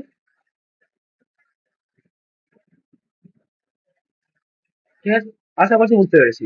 তাহলে এবার মেন ফাংশনে ধর আমি কিছুই করতে হবে না, মেন ফাংশনে ডাইরেক্টলি তুই লিখবি অ্যাড, অ্যাড ফাংশনটাকে কল করছিস, আর তুই যোগ করতে চাস 3,4, তাহলে দুটো ইন্টিজার সেম ভাবে আমরা তিনটে লিখি, পরেরটা ধর 3, 4, 7ও যোগ করতে চাই, আর পরেরটাতে ধর 3.2 সাথে 3.2 এর সাথে 4.9 যোগ করতে চাই। ঠিক আছে, তাহলে প্রথমে কি হওয়া উচিত, যখন 3,4 হচ্ছে তখন কম্পাইলার কি বুঝছে, কম্পাইলার বুঝছে আচ্ছা দুটো ইন্টিজার ইনপুট দিচ্ছে, তাহলে আমাকে কোন ফাংশনটা ইউজ করতে হবে, আমাকে এই ফাংশনটা ইউজ করতে হবে। পরটা দেখছে আচ্ছা তিনটে ইন্টিজার ইনপুট, তাহলে কোনটা ইউজ করতে হবে, আমাকে এই ফাংশনটা ইউজ করতে হবে। তারপর দেখছে আচ্ছা দুটো ফ্লোট ইনপুট, তাহলে কোন ফাংশনটা ইউজ করতে হবে, আমাকে এই ফাংশনটা ইউজ করতে হবে। দেখ এখানে এরর দেবে কেন না, আমাদের এখানে তো এই ফাংশনটা তিনটে ফ্লোট ইনপুট নেয়, কিন্তু আমার এখানে তো দুটো ফ্লোট আছে, তাহলে আমাকে এখানে আর একটা ফ্লোট আমাকে দিতে হবে। চল দিয়ে দিই, ধরে দিলাম 5.2। আশা করছি বুঝতে পেরেছিস, কম্পাইলার নিজে ডিসাইড করছে, এই তিনটেই তো অ্যাড নাম আছে, কম্পাইলার নিজে ডিসাইড করছে কোন অ্যাডটাকে কল করতে হবে, এটা কম্পাইলার নিজে ডিসাইড করছে। তাহলে রান করি, দেখ একটু আগে আমরা যখন রান করলাম তো একটা এরর আসছিল, তোরা হয়তো দেখতে পেয়েছি একটা এরর আসছিল, কেন এরর আসছিল না, এইখানে এই যে ফ্লোট ভ্যালু গুলো দিয়েছি এর শেষে এফ বলে একটা মেনশন করে দেওয়া জরুরি, নয়তো এটাকে ডবল ভ্যালু বলে কনসিডার করছে। ওকে, ফ্লোট ভ্যালুর ক্ষেত্রে সি প্লাস প্লাসে একটা এফ বলে মেনশন করে দেওয়া জরুরি, তাহলে এটাকে ডবল ভ্যালু বলে কনসিডার করছে। তাহলে জাস্ট সিম্পলি আমরা এই তিনটাকে প্রিন্ট করলাম। তাহলে প্রথমে 7, এটা 7, তারপর 14, 3 প্লাস 4 প্লাস 7 14, এবং তারপরে 13.3। মানে যখন 3 বার 4 কল করছে তাহলে এই ফাংশনটাকে কল করছে, পরের লাইনে এই ফাংশনটাকে কল করছে, এবং পরের লাইনে এই ফাংশনটাকে কল করছে। মানে কম্পাইলার নিজেই ডিসাইড করছে কোন ফাংশনটাকে কল করা উচিত। কারণ ফাংশন ওভারলোডিং কখন হচ্ছে না, দেখ, তো একাধিক ফাংশন একই নামে ইউজ করছে, তাদের মধ্যে কি আলাদা? তাদের মধ্যে আলাদা হচ্ছে রিটার্ন টাইপ। নয় তাদের রিটার্ন টাইপ আলাদা হতে হবে, অথবা তাদের নয় রিটার্ন টাইপ আলাদা হতে হবে, নয় নাম্বার অফ আর্গুমেন্টস, নয় নাম্বার অফ আর্গুমেন্টস আলাদা হতে হবে, নয় টাইপ অফ আর্গুমেন্টস আলাদা হতে হবে। ফাংশন ওভারলোডিং করার জন্য কি কি আলাদা হতে হবে না, একটা ফাংশন গুলোর মধ্যে নয় রিটার্ন টাইপ আলাদা হতে হবে, নয় নাম্বার অফ আর্গুমেন্টস আলাদা হতে হবে, নয় টাইপ অফ আর্গুমেন্টস আলাদা হতে হবে। টাইপ অফ আর্গুমেন্টস বলতে আমি বলতে চাইছি আইদার কোনো আগের মেথডটা যদি ইন্টিজার ইনপুট নেয় তাহলে পরেরটাকে ফ্লোট বা অন্য কিছু ইনপুট নিতে হবে। আশা করছি বুঝতে পেরেছিস। এই গেল তোদের ফাংশন ওভারলোডিং। নেক্সট আমরা পড়বো হচ্ছে অপারেটর ওভারলোডিং। অপারেটর ওভারলোডিং করার জন্য আমরা ডাইরেক্টলি একটা কোডের সাহায্যে বুঝে নিই। কোন কোডটা পড়বো? তোরা যদি আমাদের ইম্পর্টেন্ট কোশ্চেন ভিডিওটা দেখিস, সেখানে দেখবি একটা কমপ্লেক্স নাম্বারের কোডের সম্পর্কে আমরা আলোচনা করেছি। কমপ্লেক্স নাম্বারের কোডটা কোনটা দেখবি, আমরা ওখানে আলোচনা করেছি যে একটা কমপ্লেক্স নম্বর যোগ করতে একটা কোড পরীক্ষা তোদের দেয়, সেই কোডটাই হচ্ছে অপারেটর ওভারলোডিং এর কোড। ওটাই আমরা এখানে আলোচনা করি। তাহলেই তোরা একবারে তোদের জিনিসটাও ক্লিয়ার হয়ে যাবে। আমরা আগে কোডটা, কোশ্চেনটা কি, কোশ্চেনটা বলেছে দুটো কমপ্লেক্স নাম্বারকে অ্যাড করতে বলেছে। কমপ্লেক্স নাম্বার কি? তার প্রথম কমপ্লেক্স নাম্বারটা কথার কথা আমি বলছি, ধর 2 + 3i। তাহলে জানিস তো কমপ্লেক্স নাম্বার এরকম ভাবে লেখে 2 + 3i। পরেরটা হচ্ছে 5 + 7i। ওকে, তাহলে দুটো কমপ্লেক্স নাম্বারকে কি করে অ্যাড করবো? আমরা জানি রিয়েল পার্টের সাথে রিয়েল পার্টটা অ্যাড হয়, তাহলে 5 × 2 = 7 প্লাস 3 and 7 হচ্ছে 10, তাহলে 10i। এটার সাথে এটা যোগ হচ্ছে, এবং ইমাজিনারি পার্টের নাম্বারটার সাথে নাম্বারটা যোগ হচ্ছে, এবং পরের আইটা যেমন থাকে তেমন বসে যায়। আশা করছি বুঝে গেছে এইভাবে কমপ্লেক্স নাম্বারকে অ্যাড করে। তোদের কাজটা হচ্ছে এইটুকুনি, কমপ্লেক্স নাম্বারকে একটা অ্যাড করতে। তাহলে আমরা দেখি, চল দেখি এখানে আমরা কমপ্লেক্স নাম্বারের কোডটা দেখবো। কমপ্লেক্স নাম্বারের কোডটা কি করতে হবে? তোরা কোয়েশ্চেনটা দেখেছিস যে দুটো কমপ্লেক্স নাম্বারে সিম্পলি আমাদের অ্যাড করতে হবে। চল দেখি কি করে করবো। তাহলে একটা নি ক্লাস কমপ্লেক্স, তাহলে একটা ক্লাস কমপ্লেক্স বলে একটা ক্লাস আমরা ডিক্লেয়ার করলাম। ঠিক আছে, এবার তার মধ্যে কি লিখবো, কি কি লিখবো দেখি, কি কি লেখা যায়। প্রথমে আমাকে তো অ্যাক্সেস প্রসিডিউরটা দিতে হবে, সেটা হচ্ছে পাবলিক হলো। আমাকে এখানে আগে একটা ক্লাস কমপ্লেক্স নামে একটা ডিফল্ট কনস্ট্রাক্টর ডিক্লেয়ার করতে হবে। কেন ডিফল্ট কনস্ট্রাক্টরটা লাগবে? না, পরবর্তীকালে আমরা একটা রেজাল্টের তো অবজেক্ট বানাবো, তো সেই পরবর্তীকালে বুঝতে পারবি কেন ডিফল্ট কনস্ট্রাক্টরটা ইউজ করছি। আমি আগে লিখে নিই, তারপর বলছি, কারণ পুরোটা একটু পরে বুঝিয়ে যাবি। তারপর আছে আমাদের প্যারামিটারাইজ কনস্ট্রাক্টর লাগবে। কেন প্যারামিটারাইজ কনস্ট্রাক্টর লাগবে? না, আমাকে তো ইনপুটও নিতে হবে, তাই না? কি কি প্যারামিটারাইজ কনস্ট্রাক্টর থাকবে? ইন্ট, আর এখানে আমাদের ভ্যারিয়েবলটা নিচে আমরা ভুলে গেছি, তা ভ্যারিয়েবলটা নিই। কি কি ভ্যারিয়েবল আছে একটা কমপ্লেক্স নাম্বারে? ইন্ট রিয়েল এবং ইন্ট আইএনসি। ভালো কথা, ভেরি গুড। আমাকে তাহলে এখানে প্যারামিটারাইজ কনস্ট্রাক্টরে কি থাকবে? ইন্ট আর এবং ইন্ট আইএনজি। Very good. তাহলে এখানে আমরা কি লিখবো? আমরা একটু আগে শিখেছি প্যারামিটারাইজ কনস্ট্রাক্টরে কি লিখতে হয়, কি করে ইনপুট নেওয়ার জন্য এটা করতেই হয় আমরা জানি। কি লিখবো? এখানে লিখবো real equal to r, real equal to r, এবং img ইকুয়ালস টু i। এখান থেকে কি হচ্ছে, যখনই আমি এখানে ইন্ট মেন এর ভ্যালুটা ইনপুট দেবো, ইন্ট মেনে যখনই আমি ভ্যালুটা ইনপুট দেবো, তখনই আমরা ইন্ট মেনটাকে সাথে সাথে লিখে নিই। তাহলে তোরা জিনিসটা বোঝাতে তাদের সুবিধা হবে। আর এখানে লিখলাম ইন্ট মেন, ইন্ট মেনটা আমরা সাথে সাথে লিখে দিই। ইন্ট মেন, ইন্ট মেনটা লিখি। ইন্ট মেনটা কি কি থাকবে? ইন্ট মেন রিটার্ন 0, এটা তো লিখতে হবে আমাকে, রিটার্ন 0। ঠিক আছে, আমরা ইনক্রিমেন্টের সাথে সাথে লিখলে তাদের বোঝাতে আমাদের সুবিধা হবে। প্রথমে ধর একটা কমপ্লেক্স নাম্বার আছে, ধর আছে কমপ্লেক্স C1 বলে একটা অবজেক্ট ক্রিয়েট করলাম। কমপ্লেক্স ক্লাসের একটা অবজেক্ট হচ্ছে C1, যেখানে আমরা ইনপুট দিতে চাই। ধর প্রথম যে ইনপুটটা দিতে চাই, ধর যার রিয়েল নাম্বার হচ্ছে 2 এবং ইমাজিনারি নাম্বার হচ্ছে 3। এগুলো তুই যদি তুই চাস তো ইনপুট হিসেবে নিতে পারিস, মানে স্ক্যানএফ লাগিয়ে ওগুলো ইনপুটও নিতে পারিস। ঠিক আছে, তোকে আমরা জাস্ট কোডটা বোঝার উপর ফোকাস করছি। তোদের পরীক্ষা যদি কোনো নাম্বার দিয়ে দেয় তোরা সেই হিসাবে ইনপুট নেবে, ইটস কমপ্লিটলি ফাইন। আমরা কোডটা বোঝার উপর ফোকাস করছি। এখানে রিয়েল নাম্বার হচ্ছে 2 এবং ইমাজিনারি নাম্বার হচ্ছে 3। তাহলে এখানে নাম্বারটা কত? নাম্বারটা হচ্ছে 2 + 3i। আমরা পাশে লিখে দিচ্ছি নাম্বারটা।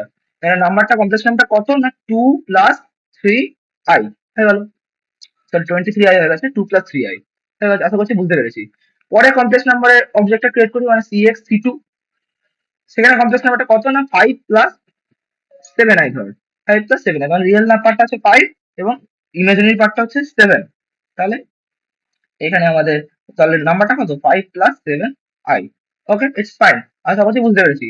তাহলে এখানে বুঝতে পেরেছি যে প্যারামিটারাইজ কনস্ট্রাক্টরটা কি হচ্ছে না, এখানে যখন 2 যাচ্ছে 2 আর 3 পাঠাচ্ছি মানে 2টা কে নিচ্ছে, এই আর এর মধ্যে 2টা যাচ্ছে, তাহলে আমি বলছি যে রিয়েল ইকুয়াল টু আর, তার মানে আমার রিয়েল পার্টটা হচ্ছে এখন রিয়েল পার্টটা কত, রিয়েল পার্টটা হচ্ছে 2 এবং আইএমসি এখানে আই এর মধ্যে যাচ্ছে হচ্ছে 3, আমি বলছি আইএমসি ইকুয়াল টু আই, তার মানে আমার ইমাজিনারি পার্টটা হচ্ছে 3। তাহলে এইভাবে আমাদের ইনপুট নেওয়া হয়ে গেল। আমি ডিফল্ট কনস্ট্রাক্টরটা কেন ডিক্লেয়ার করেছি না, আমি যখনই প্যারামিটারাইজ কনস্ট্রাক্টরটা ইউজ করছি ডিফল্ট কনস্ট্রাক্টরটা বাই ডিফল্ট ওভাররাইড হয়ে যাচ্ছে। আমি তোদের পড়ানোর সময় বলেছিলাম যে প্রতিটা অবজেক্টের একটা ডিফল্ট কনস্ট্রাক্টর থাকে, যতক্ষণ না তুই ওভার প্যারামিটারাইজ বা কিছু অন্য কনস্ট্রাক্টর লিখছিস, যেই না তুই লিখে দিলি ডিফল্ট কনস্ট্রাক্টরটা কম্পাইলার ওভাররাইড করে দেয়। যেহেতু আমরা এখানে একটা রেজাল্টেরও অবজেক্ট ক্রিয়েট করবো ব্ল্যাঙ্ক অবজেক্ট, তাই অলরেডি আমাকে ডিফল্ট কনস্ট্রাক্টর ডিক্লেয়ার করতে হবে না, তো আমাদের এরর দেবে, কারণ ওই ব্ল্যাঙ্ক অবজেক্টটা তো এখন কিছু নেই, তাহলে ওর জন্য তো কিছু ডিক্লেয়ার করার নেই, তাই ওকে তো একটা কনস্ট্রাক্টর দিতে হবে, ও তো কনস্ট্রাক্টর ছাড়া হয়ে যাবে তাহলে, তাই না? আশা করছি বুঝতে পেরেছি।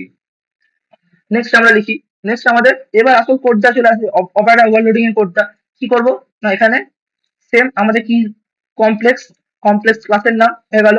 এবার আমাদের অপারেটর ওভারলোডিং এর হয় কি, অপারেটর লিখবো, অপারেটর তোকে কোয়েশ্চেনে বলে দেওয়া থাক বা না থাক তুই অপারেটর ওভারলোডিং ইউজ করতে হবে। যে আমরা এখানে কি লিখলাম, আমরা এখানে লিখলাম অপারেটর প্লাস কমপ্লেক্স সি। এখানে কমপ্লেক্স অপারেটর প্লাস বলে একটা লিখলাম, সেটা কি নেবে, একটা সি বলে একটা অবজেক্ট নেবে। কোথায় সি অবজেক্ট না, এখানে যেই এখানে লিখছি পরে সি কমপ্লেক্স সি3 ইকুয়াল টু সি1 প্লাস সি2, মানে যেই না প্লাস লিখছে তখন বুঝছে এই অপারেটরটা কথা বলা হচ্ছে। আর এখানে সি কোনটা নিচ্ছে, সি বলতে কি বোঝাতে চাইছি, সি বলতে বোঝাতে চাইছি যে এই পুরো সি1 সি2টাকে একটা হোল অবজেক্ট হিসেবে কনসিডার করে দিচ্ছি। ঠিক আছে, এবার দেখি কি করে করছে। আমরা একটা রেজাল্ট বলে একটা কমপ্লেক্স অবজেক্ট ধরে নিলাম, কমপ্লেক্স রেজাল্ট। ওকে, এবার রেজাল্ট যে অবজেক্টটা তার রিয়েল পার্টটা কি হবে, রেজাল্টের রিয়েল পার্টটা কি হবে, তার মানে রেজাল্ট ডট রিয়েল, তার রিয়েল পার্টটা কি হবে, একটা real, real plus real plus কার রিয়েল না এই সি ডট রিয়েল, কার রিয়েল এই সি এর রিয়েল, এটা সিটা ছোট হাতে বলে যেতে অবজেক্ট, তাহলে সি ডট রিয়েল। এই লাইনটা হয়তো তোদের বুঝতে একটু অসুবিধা হচ্ছে, একদম অসুবিধা হওয়া উচিত নয়। প্রথমে সি1 যখন আমরা ইনিশিয়ালাইজ করেছি তখন যে রিয়েল পার্টটা আছে, মানে এই প্রথম রিয়েল কোনটা, রিয়েল যেটা হচ্ছে এই রিয়েল ইকুয়াল টু আর করেছি সেইটা, সেটা কোনটা না 2। আর সি ডট রিয়েল কোনটা, আমরা ক্লাসের পর যেটা পাস করছি সেটা হচ্ছে এই সিটা নিচ্ছে এই সি2টাকে, তাহলে সি2টা কোনটা, সি2র যে রিয়েল পার্টটা মানে 5, তাহলে এখানে হচ্ছে 2 প্লাস 5। আশা করছি বুঝতে পেরেছি। তাহলে নেক্সট লাইনটা কি লিখবো, সেম ভাবে result dot ING, result dot ING, তাহলে কি হবে রেজাল্ট ডট আইএনজি টা কি হবে বল, সিম্পল হবে আইএনজি মানে প্রথমটা ING plus C dot ING, as simple as that. কি রিটার্ন করে দেবো, রিটার্ন করে দেবো রেজাল্টটাকে, রিটার্ন রেজাল্ট হয়ে গেল, দ্যাটস ইট। এইটুকুনি আমাদের ছিল, এইটুকুনি ছিল।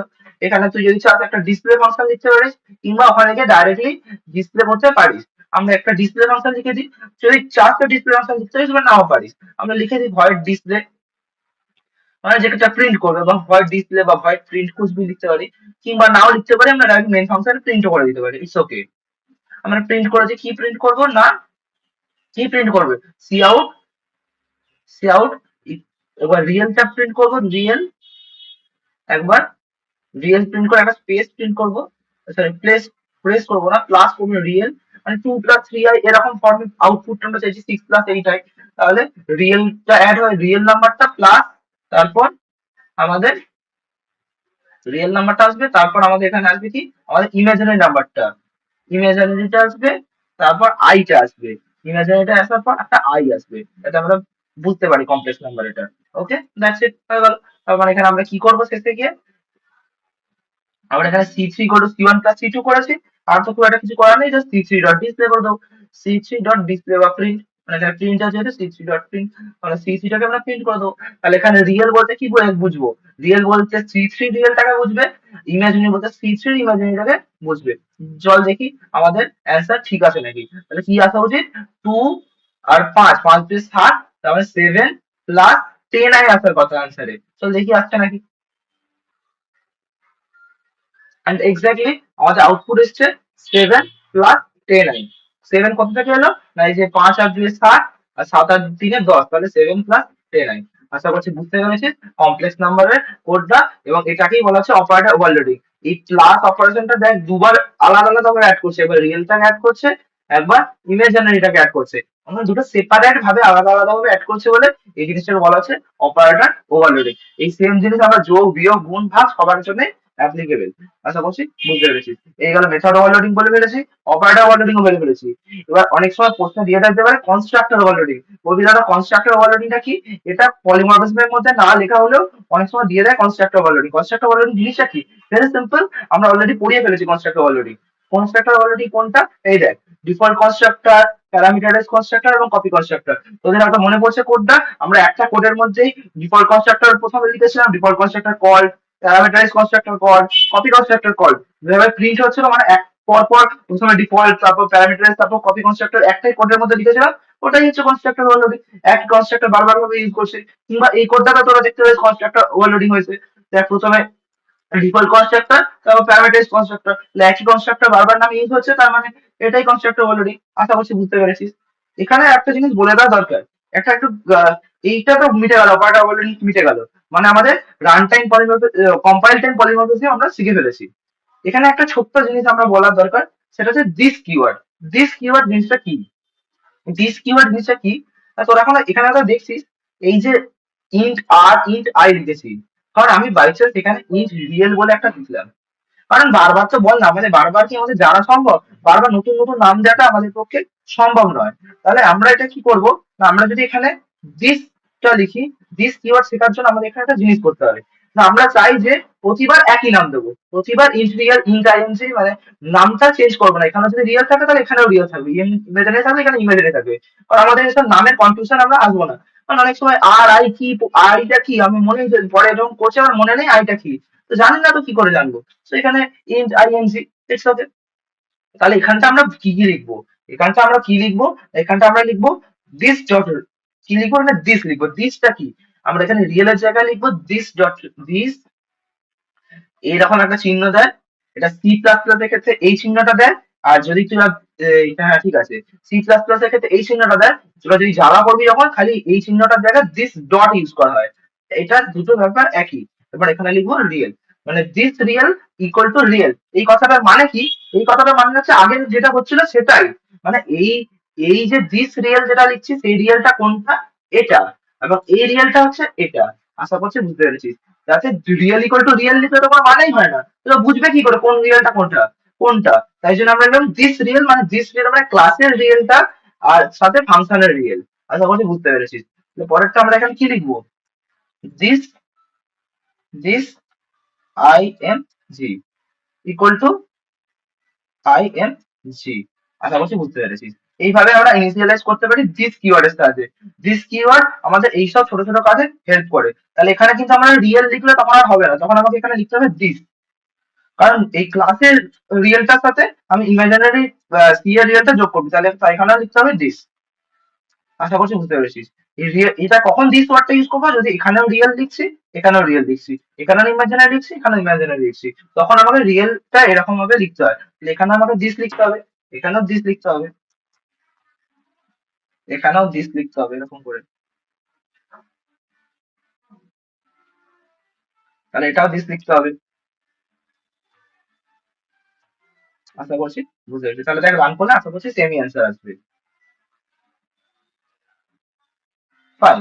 দেখ আশা করছি সেম অ্যান্সার আসার কথা ছিল এবং সেমই অ্যান্সার এসছে। আশা করছি কি করলাম বুঝতে পারলাম। যে জায়গাগুলো রিয়েল লিখেছিলাম সেই জায়গাগুলো খালি দিস রিয়েল লিখলাম, এইটুকুনি। এর থেকে বেশি কিছু না। এটাকে বলা হয় দিস কিওয়ার্ড। দিস কিওয়ার্ড কি হেল্প করে না, তোর কোন ভ্যারিয়েবলটা, তোর ক্লাসের ভ্যারিয়েবলটাকে স্পেসিফাই করতে তোর দিস কিওয়ার্ডটা ইউজ করা হয়। এইটুকুনি ছিল দিস কিওয়ার্ড। আশা করছি বুঝতে পেরেছি। এই গেল আমাদের কম্পাইল টাইম পলিমরফিজম। এবার আমরা পড়বো হচ্ছে run time polymorphism. Run time পলিমরফিজমের মধ্যে কি কি আছে দেখ। রান টাইম পলিমরফিজমের মধ্যে তোদের আছে হচ্ছে রান টাইম পলিমরফিজমের মধ্যে একটা হচ্ছে ফাংশন ওভাররাইডিং, একটা হচ্ছে ভার্চুয়াল ফাংশন।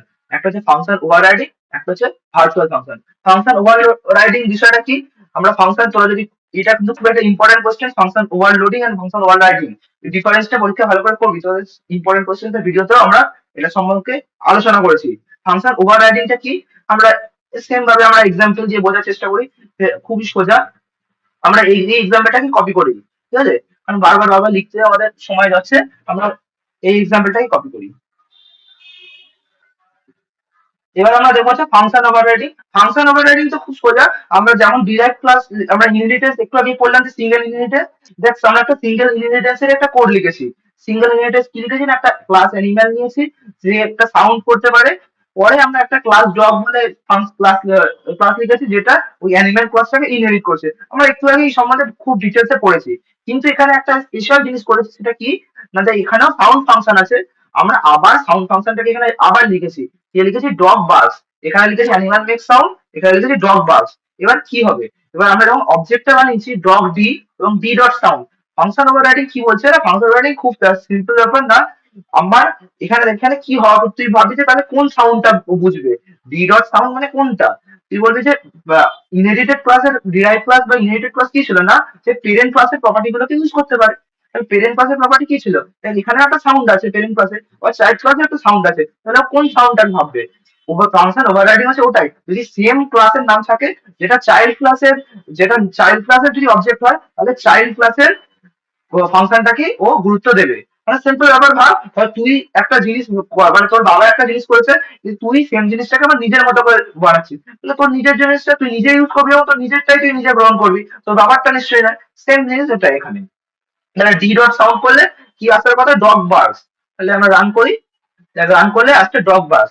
কিন্তু যদি আমরা পেরেন্ট ক্লাসে একটা অবজেক্ট বানাই, ধর বানালাম অ্যানিমাল এ ওয়ান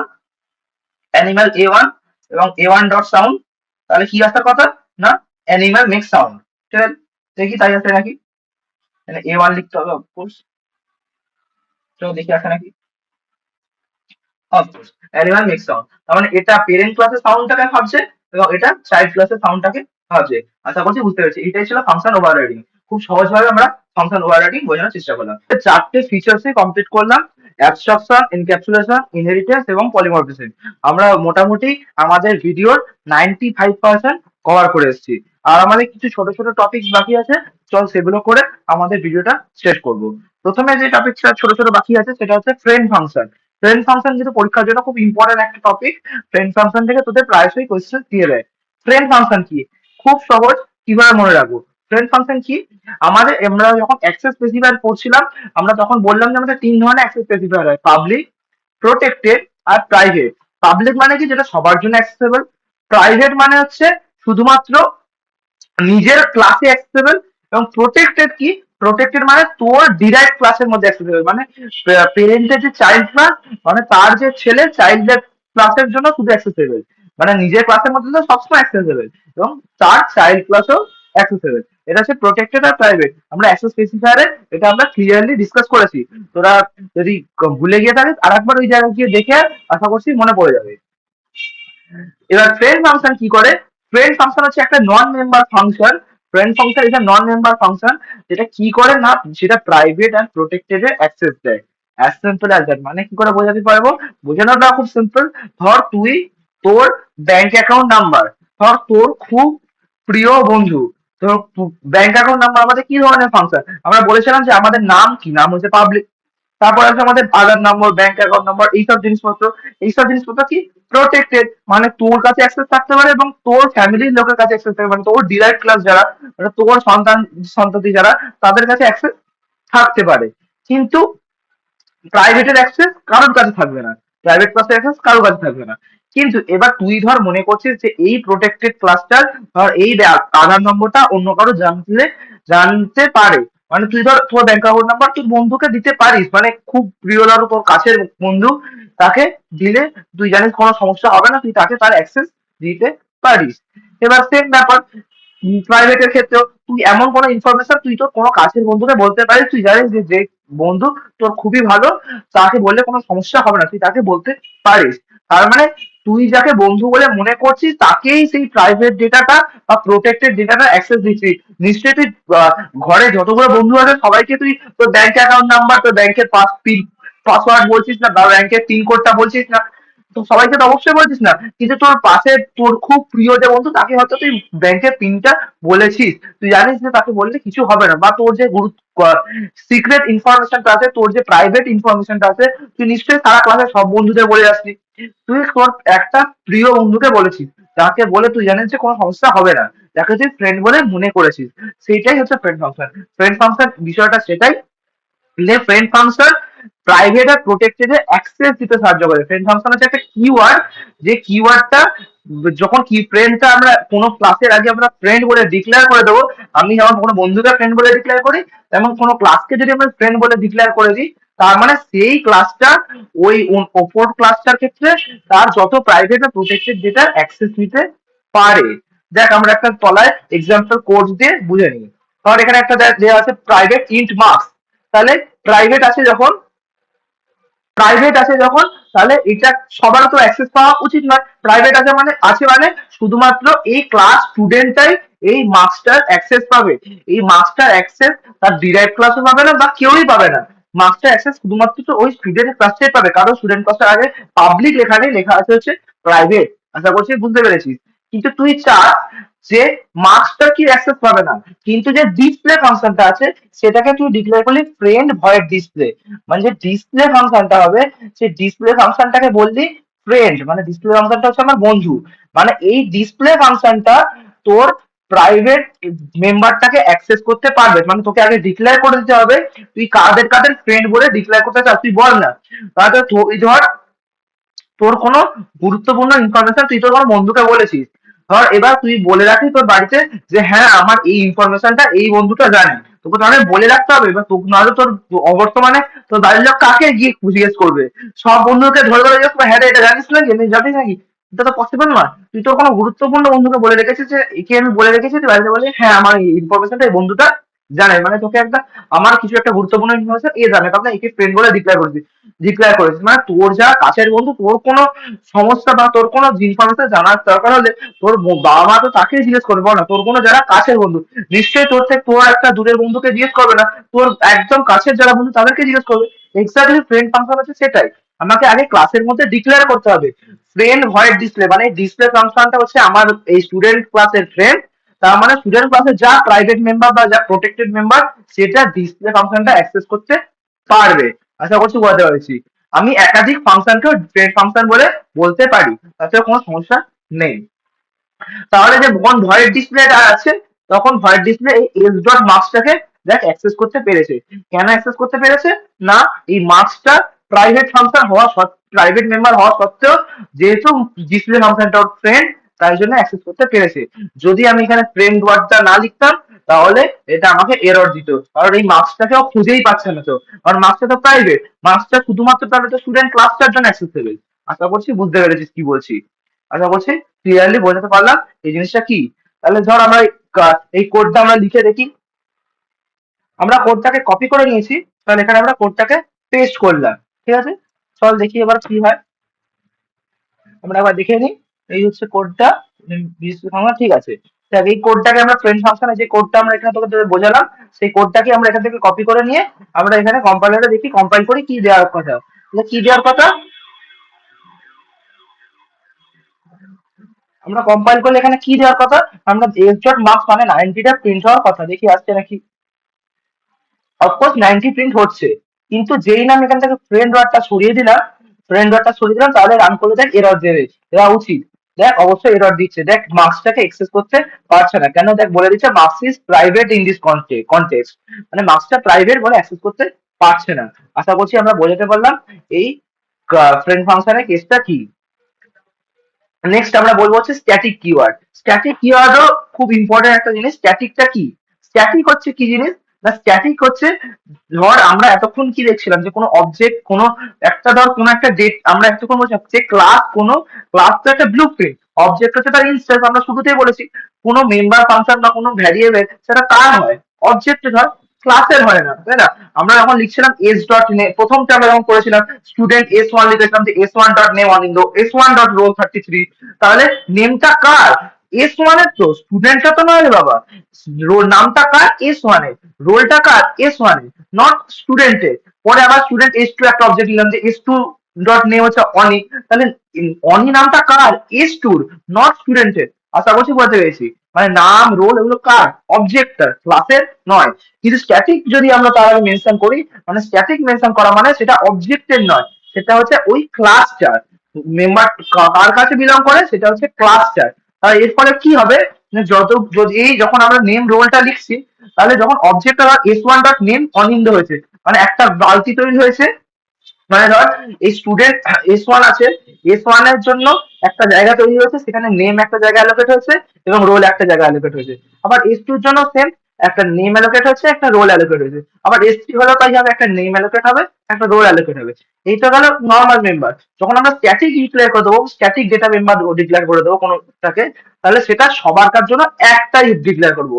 ধর আমি বলে দিলাম স্ট্যাটিক কলেজ, স্ট্যাটিক কোনটা বা বলে দিলাম কলেজটা, তো কলেজ নেমটাকে আমি বলে দিলাম স্ট্যাটিক।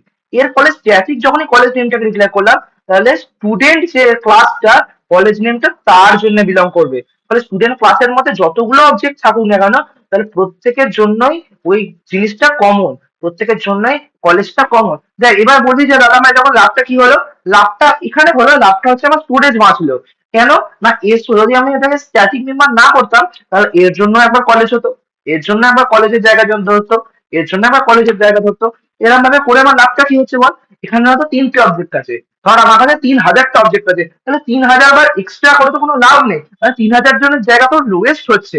কারণ আমি তো একজনকার ধরছি, তোর বল না, তো কলেজে কত মানুষ আছে, কত স্টুডেন্ট পড়ে, সবার জন্য এক্সট্রা করে বারবার তো কলেজের নাম দেওয়া কি খুব বুদ্ধিমানের কাজ? অবশ্যই বুদ্ধিমানের কাজ নয়। আমি একবারই ডিক্লেয়ার করলাম যে স্ট্যাটিক কলেজ নেম হচ্ছে তোর কলেজের নাম, তার মানে প্রত্যেকের জন্য কলেজ নেমটা সেম। আশা করছি বলতে পারলাম। এটা হচ্ছে স্ট্যাটিক ডেটা মেম্বার। আর বলতে পারলাম এই হলো স্ট্যাটিক ডেটা মেম্বার। এরপর যেটা থাকে সেটা হচ্ছে স্ট্যাটিক মেম্বার ফাংশন হয়। কোনো ফাংশনকে আমরা স্ট্যাটিক বলে ডিক্লেয়ার করতে পারি, যেমন কোনো ভ্যারিয়েবলকে ডিক্লেয়ার করতে পারি, তেমন কোনো ফাংশনকে আমরা স্ট্যাটিক বলতে পারি। যেমন ধর আমি কথা বলছি যে আহ, কিছু একটা ফাংশন, যে ফাংশনটা সব ক্লাসের জন্য সেম। তার কথা যে অ্যাটেন্ডেন্স, অ্যাটেন্ডেন্স রুল যে ফাংশনটা একটা আমি ক্রিয়েট করলাম, সেই অ্যাটেন্ডেন্সটা তোর জন্য যাই, একটা ফার্স্ট সেমিস্টারের ছেলের জন্য তা, একটা এইট সেমিস্টারের ছেলের জন্য সেমই হবে। সো ওটা হচ্ছে একটা স্ট্যাটিক ফাংশন, প্রত্যেকের জন্য সেম, মানে ওটা অবজেক্টের জন্য বিলং করছে না, ক্লাসের জন্য বিলং করছে। আশা করছি বুঝতে পেরেছি। দেখ আমরা এখানে কোডের স্নিপেটটা এখানে অ্যাড করা আছে। কি অ্যাড করা আছে দেখ, দেখ স্ট্যাটিক ইন্ট কাউন্ট লেখা আছে, কত কাউন্ট, না কাউন্টটাকে, মানে কাউন্ট যে ভ্যারিয়েবলটা সেটা স্টুডেন্টের জন্য বিলং করছে, এই এস ওয়ান এস টু অবজেক্টের জন্য নয়। আশা করছি বুঝতে পেরেছিস। নেক্সট আমরা পড়বো সেটা হচ্ছে এক্সেপশন হ্যান্ডলিং। এক্সেপশন হ্যান্ডলিং কি জিনিস? এক্সেপশন হ্যান্ডলিং হচ্ছে যে, এক্সেপশন হ্যান্ডলিং আমাদের বাস্তব দুনিয়াতে খুব কাজে লাগে। কি করে কাজে লাগে, কি করে কাজে লাগে আমরা বোঝার চেষ্টা করি। লেটার আমরা একটা কোড দেখি, ধর একটা কোড দেখলে আমরা বুঝতে পারবো। ধর এখানে ইন্ট মেন দিয়ে আমরা মেন ক্লাসের মেনের মধ্যে লিখছি। ধর আমরা একটা মেনের মধ্যে ধর দুটো নাম্বারকে তোকে ভাগ করতে বলেছি, ধর তোকে বলেছি দুটো নাম্বারকে ভাগ করতে। ধর আমি এখানে ইন্ট এ ইকুয়াল টু বললাম 10 এবং বি ইকুয়াল টু বললাম, ইন্ট বি ইকুয়াল টু বললাম লেটার সে 2। তাহলে তোকে সি আউট দিয়ে বললাম এ বাই বি কে প্রিন্ট করতে। ঠিক আছে, তাহলে কি হওয়া উচিত, 5 আসা উচিত, আর 5 এসছে অফকোর্স। কিন্তু প্রবলেম হচ্ছে যদি ধর এটাকে আমি 0 করে দিলাম, তাহলে 10/0 অ্যান্সার কত আসবে? 10/0 মানে ইনফাইনাইট। তাহলে এটা কি আসবে দেখ, এটাকে এরর দেবে, এটাকে দেবে দেখ এরর। দেখ কি দিচ্ছে দেখ, ফ্লোটিং পয়েন্ট এক্সেপশন, মানে ভাগ করাই সম্ভব নয়। ফ্লোটিং পয়েন্ট এক্সেপশন মানে এক্সেপশন আসছে, কি মানে কিছু হচ্ছে না, সমস্যা হচ্ছে, এইটাই হচ্ছে আমাদের এক্সেপশন। মানে ও করতে পারছে না, এই ধরনের প্রবলেমকে বলা হয় এক্সেপশন। এবার এটাকে যেভাবে, এটা এই ধরনের এক্সেপশন বলা হয় অ্যারিথমেটিক এক্সেপশন, মানে যোগ বিয়োগ সংক্রান্ত যা এক্সেপশন সেটা বলে অ্যারিথমেটিক এক্সেপশন। এছাড়া তো যদি আরো অনেক ধরনের এক্সেপশন হয়, নাল পয়েন্টের এক্সেপশন এবং স্ট্রিং ওভারবাউন্ড এক্সেপশন, এই ধরনের আরো অনেক এক্সেপশন হয়। আমরা অত ডিটেলসে যাচ্ছি না, আমরা জাস্ট এক্সেপশন হ্যান্ডলিং এর উপর ফোকাস করার চেষ্টা করছি। এক্সেপশন হ্যান্ডলিং কি না, এই যে বিটা যদি বাই চান্স 0 হয়ে যায়, ধর এটা আমরা এখানে ইনপুট লিখেছি তাই, ধর যদি এটা ইউজার ইনপুট হয়, ধর এটা যদি ইউজার ইনপুট হয়, তাহলে কি করে তুই বলতে পারিস ইউজার যদি ইনপুট কি দেবে, তো ইউজার জানে, তুই কি করে জানবি? ইউজার যা ইচ্ছা ইনপুট দিতে পারে। ইউজার যদি বাই চান্স 0 দিয়ে দেয়, তাহলে কি হবে, তাহলে পুরো জিনিসটা ক্র্যাক হয়ে যাবে, তো ওটা রানই করবে না, এরর যাবে, সেটা তো ভালো কথা নয়। তাই জন্য আমরা কি করব, এই এক্সেপশনটাকে হ্যান্ডেল করার প্রসেসটাই আমাদের বলা হয় এক্সেপশন হ্যান্ডেলিং। সেখানে আমাদের তিনটে জিনিস আছে, একটা হচ্ছে ট্রাই, একটা হচ্ছে থ্রো, একটা হচ্ছে ক্যাচ। তিনটে কিওয়ার্ড আছে, কি, একটা ট্রাই, একটা থ্রো এবং একটা হচ্ছে ক্যাচ। ওকে, আমরা এখানে কি লিখে যাবো, আমরা এখানে আমাদের ট্রাই বা থ্রো বা ক্যাচের মধ্যে কি লিখতে হয়, তাই এখানে পরিষ্কার লেখা আছে ট্রাই এর মধ্যে কি থাকবে, contents risky code. Risky code মানে যা তুই দেখে বুঝতে পারছিস যার জন্য এরর আসতে পারে। দেখ না, এই এররটা কখন আসছে, এই এররটা তো কোনো কম্পাইলেশন এরর নয়, এর মধ্যে তো কোনো মানে লেখাতে তো কোনো ভুল নেই বা লজিকেও তো কোনো ভুল নেই। এরর আসছে কখন, রান টাইম এরর আসছে। রান টাইম এরর বলতে কি বলতে চাইছি, রান টাইম এরর বলতে বলতে চাইছি যে যখন ও তো দেখছে কোনো কম্পাইলার দেখছে কোনো লজিকে ভুল নেই, সো ভাগ করার চেষ্টা করছে, সো এ বাই বি যখন ভাগ করার চেষ্টা করছে তখন দেখছে যে তলায় জিরো, জিরো দিয়ে তো ভাগ করতে পারছে না, মানে ভাগ করতে পারছে না, যখন তোমার গন্ডগোল হচ্ছে, সেটা করা হচ্ছে run time error. Run time error খুব বাজে জিনিস, কারণ তুই তো জিনিসটাকে ডিপ্লয় করে দিয়েছিস, ডিপ্লয় করে দেওয়ার পর যদি এরর আসে তাহলে ইউজার ফেস করছে এররটা, তুই তো জানিসই না এরর আসবে। এই জন্য এই প্রসেসটা আমাকে করতে হয় এক্সেপশন হ্যান্ডলিং, যেই জন্য একটা তোর মনে হচ্ছে যে এরর আসতে পারে, যে ইউজার যদি ভুল ডেটা দেয় তাহলে এরর আসতে পারে, সেটাকে ট্রাই ক্যাচের মধ্যে রাখতে হয়। এটাই হচ্ছে রুলসটা। আশা করছি বুঝতে পারছি যে সেটাকে লেখা আছে, ট্রাইটা কি কন্টেন্ট করে, রিস্কি কোডটা, ক্যাচ হচ্ছে সে এক্সেপশনটাকে হ্যান্ডেল করে এবং থ্রো সেটাকে থ্রো করে। কিভাবে থ্রো করে আমরা এখানে লিখি দেখি। আর এখানে আমরা এটাকে সরিয়ে দিচ্ছি আপাতত। ঠিক আছে, এখানে এখানে লিখবো কি ট্রাই। ট্রাই এর মধ্যে ট্রাই হচ্ছে কি একটা ব্লক, মনে রাখতে হবে ট্রাই কোনো ফাংশন নয়, দেখ লেখা আছে ট্রাই হচ্ছে একটা ব্লক, ব্লক মানে কার্লি ব্রেসেস এর মধ্যে থাকে, ঠিক আছে। ট্রাই হচ্ছে একটা ব্লক, তাহলে ট্রাই এর মধ্যে আমরা রাখবো হচ্ছে, আর এখানে আমরা একটা লিখছি cout A by B, ঠিক আছে। ট্রাই মানে কি, তুমি আগে ট্রাই করো, ভাগ করার চেষ্টা করো, যদি ভাগ করা না যায়, যদি ভাগ করা না যায় তাহলে কি করব না, থ্রো করব, কাকে, থ্রো করবো। কি থ্রো করবো, না থ্রো করবো, ধর একটা কিছু আমাকে বলছি থ্রো করতে, কি থ্রো করবো দেখ এখানে এরকম লেখা আছে, বলছি আমি আগে বলছি যে তুমি ট্রাই করার চেষ্টা করো, যদি ট্রাই করার চেষ্টা করো, যদি ভাগ করা যায় তো ইটস ওকে, যদি না যায় তাহলে থ্রো করো। কোথায় থ্রো করবো, থ্রোটা এখানে লিখে না, আমাদের লিখতে হবে থ্রোটা এরকম ভাবে যে ট্রাই, প্রথমে ভাগ করার চেষ্টা করো, ইফ, এখানে আমরা ইফ এলস লাগিয়ে দেবো সিম্পল ভাবে, if, if B equal to zero, যদি বিটা জিরো হয় তাহলে থ্রো করে দাও। কি থ্রো করে দেবো, না একটা এক্সেপশন থ্রো করে দেবো। তুই যা হোক লিখতে পারবি, তুই তো বুঝতে পারছিস জিনিসটা কি, জিনিসটা কি তুই বুঝতে পারছিস, তাহলে সিম্পল ভাবে তুই বি কে থ্রো করে দে, বি কে থ্রো করে দেবে, তুই কোনো ইনফরমেশনও থ্রো করতে পারিস, এটা সম্পূর্ণ তোর ব্যাপার, তুই যা, আমি এখানে বি কে থ্রো করে দিচ্ছি। যদি আমি এখানে কি লিখলাম, ট্রাই করো, ইফ যদি বিটা জিরো হয় তাহলে বি কে থ্রো করে দাও, আইদার প্রিন্ট করে দাও। দিয়ে আমরা এখানে কি লিখবো, ক্যাচ, এখানে লিখবো ক্যাচ। ক্যাচটার একটা ব্লক সেম ভাবে কি করছে ক্যাচটা, এখানে আমাদের লিখতে হবে এখানে কি ক্যাচ করবে, যেটা থ্রো করছিস সেটা ক্যাচ করবে, বিটা থ্রো করছিস, বিটা কি, বিটা তো একটা ইন্টিজার, তাহলে এখানে ক্যাচ করবে কে, একটা ইন্টিজার, তাহলে ইন্ট, তার কুছ বি একটা লিখলি, পি, যা হোক লিখতে পারিস, এটা আশা করছি বুঝতে পারছিস, যা থ্রো করবি সেটাই লিখবি, যা হোক লিখতে পারিস একটা, কুছ বি ধরে লিখতে পারিস। তাহলে ক্যাচ ব্লকের মধ্যে কি লিখবি, সি আউট, ধর লিখলি division not possible, division not possible because because কি, কেন না, যে বিটা আছে, বিকজ বি, যে বিটা আছে, মানে বিটা কার মধ্যে এসছে, এখান থেকে বিটাকে থ্রো করেছে, বিটা থ্রো করেছে এবং ক্যাচ কি করেছে, টি এর মধ্যে ক্যাচ হয়েছে। তুই বল না, এখান থেকে এটা ইন্টিজারটা থ্রো করলাম, শো করে, এটা বলের মতো হয় না, বলটা থ্রো করে শো করে এখানে চলে এলো টি এর মধ্যে, পি সেটাকে ক্যাচ করলো, তাহলে এখন বি এর ভ্যালুটা কার মধ্যে আছে, পি এর মধ্যে আছে, যেহেতু পি যেটা, সেই পিটা কি, পিটা হচ্ছে জিরো, তাহলে এখানে লিখে দিই পি ইজ জিরো। তাহলে দেখ আর আমাদের এই এরর আসবে না, আইদার ভাগ করতে পারবে, আইদার ভাগ করতে পারবে না। যদি আমাদের 10/2 থাকে, 10/2 থাকে, তাহলে দেখ 5 প্রিন্ট হবে, সিম্পলি 5 প্রিন্ট হবে, কোনো ব্যাপার না। সরি আমরা এখানে সেমিকোলন দিইনি, দেখ 5 সিম্পলি 5 প্রিন্ট হচ্ছে, যেই না এইটাকে আমরা বিটাকে জিরো করে দিচ্ছি, যেই না আমরা বিটাকে জিরো করে দিচ্ছি, তাহলে দেখ প্রিন্ট হবে division not possible because zero, because B is zero, মানে যে জিরো ইজ জিরো মানে কেন টি কে প্রিন্ট করে যেহেতু, ঠিক আছে, আশা করছি বুঝতে পেরেছি। এই পি এর ভ্যালুটা জিরো, তাই জিরো ইজ জিরো, ল্যাঙ্গুয়েজ একটু গন্ডগোল হলো, এবার লিখে হবে because numerator is zero, because numerator is p, এটাকে যেটা লিখতে হবে না তাহলে যা প্রিন্ট করবে কি হবে না, যদি ভাগ না যায় তাহলে প্রিন্ট হবে division not possible because numerator is zero, তাই আসছে নিউমারেটর ইজ জিরো। ওকে, আশা করছি ক্লিয়ারলি বুঝতে পেরেছি। এটুকুনি ছিল এক্সেপশন হ্যান্ডলিং। যদি ওটা এক্সেপশন না হয় তাহলে সিম্পলি যেটা প্রিন্ট করার কথা সেটাই প্রিন্ট করবে, যদি এক্সেপশন হয় তাহলে এই যেটা ক্যাচের মধ্যে লিখবি সেটাই প্রিন্ট হবে। আশা করছি একদম ক্লিয়ারলি বুঝতে পেরে গেছিস। এইটুকুনি ছিল এক্সেপশন হ্যান্ডলিং। এবং আমাদের এবার লাস্ট টপিক যেটা আছে সেটা হচ্ছে টেমপ্লেট ম্যাচিং, অর্থাৎ টেমপ্লেট কি কাজে ইউজ হয় না, টেমপ্লেট হচ্ছে একটা জেনারিক প্রোগ্রামিং এর জন্য ইউজ হয়। মানে আমরা একবারই কোড লিখবো, সেটা যা ইচ্ছে অ্যাড করতে কাজে লাগতে পারে, সেটা ইন্টিজার অ্যাড করুক ফ্লোট অ্যাড করি আমার জানার দরকার নেই। মানে জায়গাটা বলবি এটা মেথড ওভারলোডিং দিয়ে করা যায়, মেথড ওভারলোডিং করতে গেলে কিছু কিন্তু বারবার লিখতে হবে, আবার ইন্ট অ্যাড বা ফ্লোট অ্যাড তোকে জেনে জেনে লিখতে হবে। এবার টেমপ্লেট হচ্ছে যদি একবারই লিখবি কোডটা, এবার যা ইচ্ছে অ্যাড করো সেটা সে বুঝে নেবে, সেটা আমার জানার দরকার নেই। চল সেটা আমরা কোডের মাধ্যমে ভালো করে বুঝি।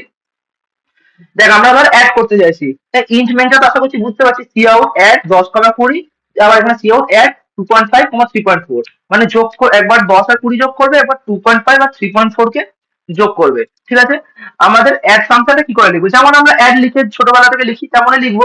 কিন্তু দেখ হ্যাঁ, নজরে রাখবো, দেখ আমাদের এখানে আমরা কি লিখতাম, ইন্ট অ্যাড লিখতাম, ফ্লোট অ্যাড লিখতাম, যাও লিখতাম, কিন্তু আমরা এখানে লিখেছি টি অ্যাড। দাদা টিটা কি, বলছি টিটা কি। আবার দেখ তারপর আমরা কি লিখতাম, টি ইন্ট অ্যাড, এখানে ইন্ট এ কমা ইন্ট বি বা ফ্লোট এ কমা ফ্লোট বি রিটার্ন করবে সেই অনুযায়ী। কিন্তু আমরা এখন ইন্টের জায়গায় লিখেছি টি অ্যাড, ভেতরে টি এ কমা টি বি রিটার্ন করেছে এ প্লাস বি। বুঝতে পেরেছি, রিটার্ন যেমন যা করছিল তাই হবে, শুধু ডেটা টাইপটা আমরা চেঞ্জ করে দিয়েছি।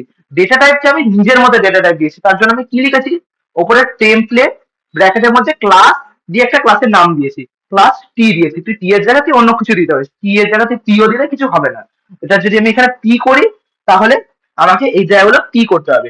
আমি এটা দেওয়ার মানে কি না, আমি বলছি যে টেমপ্লেট ক্লাস টি বলে একটা ক্লাস ডিনোট করছি, যে টি ক্লাসটা যে ডেটা টাইপের হবে আমার ফাংশনটা সেই ডেটা টাইপ অনুযায়ী কাজ করবে। Just enough. মানে এই টিটা যদি ইন্টিজার হয় তাহলে এটাও ইন্টিজার, যদি এটা ফ্লোট হয় এটাও ফ্লোট, এটা ডাবল হলে এটাও ডাবল। আমার তাই নিয়ে চিন্তা করার একদম দরকার নেই, সেটা কম্পাইলার নিজে বুঝে নেবে। এই ধরনের প্রোগ্রামিংকে বলে জেনারিক প্রোগ্রামিং, মানে একটাই লিখেছিস তুই যা ইচ্ছা কাজে ইউজ হচ্ছে। তাহলে এবার রান করলে কি হওয়া উচিত, প্রথমে প্রিন্ট হওয়া উচিত 30, তারপর প্রিন্ট হওয়া উচিত 2.5 প্লাস 3.4 করলে কত, 3 দুগুণে 5.9 প্রিন্ট হওয়া উচিত। আশা করছি বুঝতে পেরেছিস কি বলতে চাইছি এখানে। মানে তুই একবারই একটা অ্যাড ফাংশন লিখলি, সেটা তুই একাধিকবার যত ইচ্ছে যোগ করুক সেটা যোগ করতেই থাকবে। কিন্তু মনে রাখতে হবে যে খালি দুটো নম্বর যোগ করতে পারে, কারণ এখানে দেখ দুটো ইনপুট নিয়েছে, কিন্তু তিনটে ইনপুট নিতে গেলে সবকটা তিনটে ইনপুট হতে হবে, চারটে ইনপুট হলে প্রত্যেকটারই চারটে ইনপুট হতে হবে। আশা করছি বুঝতে পেরেছি। দেখ সিম্পল ভাবে যোগ করে দিয়েছি, একটা 30 একটা 5.9। আশা করছি বলাতে পেরেছি টেমপ্লেট ম্যাচিং। এটাই ছিল তোদের উপসের লাস্ট টপিক। আশা করছি ভিডিওটা তোদের ভালো লেগেছে। প্লিজ ভিডিওটা ভালো লাগলে একটা লাইক কর, কারণ এই ধরনের ভিডিও বানাতে অনেকটা এফর্ট লেগেছে। বুঝতে পারছি যে গরমের মধ্যে আমরা এতখানি ভিডিও রেকর্ড করেছি, বুঝতে পারছি অনেকটা এফোর্ট লাগে এই ধরনের ভিডিও বানাতে। আমরা পুরোটা এনার্জি, পুরো ভিডিওটা থ্রু আউট এনার্জি ধরে রাখার চেষ্টা করেছি। আশা করছি তোরা সেম এনার্জি ধরে রেখে ভিডিওটা প্রথম থেকে শেষ অব্দি কমপ্লিট করেছি। ভিডিওটা তোরা যদি প্রথম থেকে শেষ অব্দি কমপ্লিট করে থাকিস, আই থিঙ্ক উপসটা তোদের তৈরি হয়ে গেছে। উপস নিয়ে আর চিন্তা থাকা উচিতই নয়। উপসটা আশা করি খুব সহজভাবে আমি তোদের ক্লিয়ার করে দিতে পেরেছি। যদি ভিডিওটা ভালো লাগে প্লিজ কলেজের গ্রুপে পাঠিয়ে শেয়ার করে, যাতে এই উপসের ওয়ান শট ভিডিওটার মাধ্যমে সবাই হেল্প দিতে পারে। জানি না ভিডিওটা কতক্ষণ হয়েছে, 3 থেকে 4 ঘন্টা, 3-4 ঘন্টা হয়েছে আই থিঙ্ক। কিন্তু এই 3-4 ঘন্টা তোরা যদি উপসটা বিষয়ে দিস, আশা করছি সেমিস্টার এক্সামের জন্য উপসটা তোদের একদম রেডি, একদম রেডি হয়ে গেছে। এবং এরপর তোরা ইম্পর্টেন্ট কোয়েশ্চেন্স এর ভিডিও থেকে ওই কোয়েশ্চেন্স গুলো খুব ভালো করে তৈরি কর। আশা করছি এবার কোয়েশ্চেন্স গুলো করতে তোদের অসুবিধা হবে না। যদি তোদের আরো কোনো সমস্যা থাকে তো আমাদের কমেন্ট সেকশনে জিজ্ঞেস করতে পারিস। তোরা তোদের এই ভিডিও সংক্রান্ত যা সমস্যা আছে সব আমাদের কমেন্ট সেকশনে জিজ্ঞেস করতে পারিস, অথবা তোরা আমাদের টেলিগ্রাম গ্রুপে জয়েন কর। সেখানে আমি তোদের পার্সোনালি উত্তর দিই, যে তোদের যাবতীয় যা সমস্যা সেগুলো পার্সোনালি উত্তর দিই। এবং এছাড়া তোরা আমাদেরকে টেলিগ্রামে গিয়ে ডিএম করতে পারিস, অথবা তোরা আমাদের টেলিগ্রাম গ্রুপেও লিখতে পারিস, তোদের যেটা মত ইচ্ছে সেটা করতে পারিস। কিন্তু একটা প্লিজ ভিডিওটাতে একটা লাইক কর, সাবস্ক্রাইব করে আমাদের পাশে লাগ। এবার বন্ধুদের দিয়ে বেশি বেশি করে সাবস্ক্রাইব করা, কারণ আমাদের পরিবারকে 1K খুব তাড়াতাড়ি করতে হবে। এটা তোদেরই ফ্যামিলি, যত তাড়াতাড়ি পারিস তোরা 1K করে দে। চল ভিডিওটা ভালো লাগলে লাইক করে সাবস্ক্রাইব করে আমাদের পাশে থাক। এন্ড চল মিলতে হবে ক্লাস में। Bye bye. If I make you crazy, just take it easy.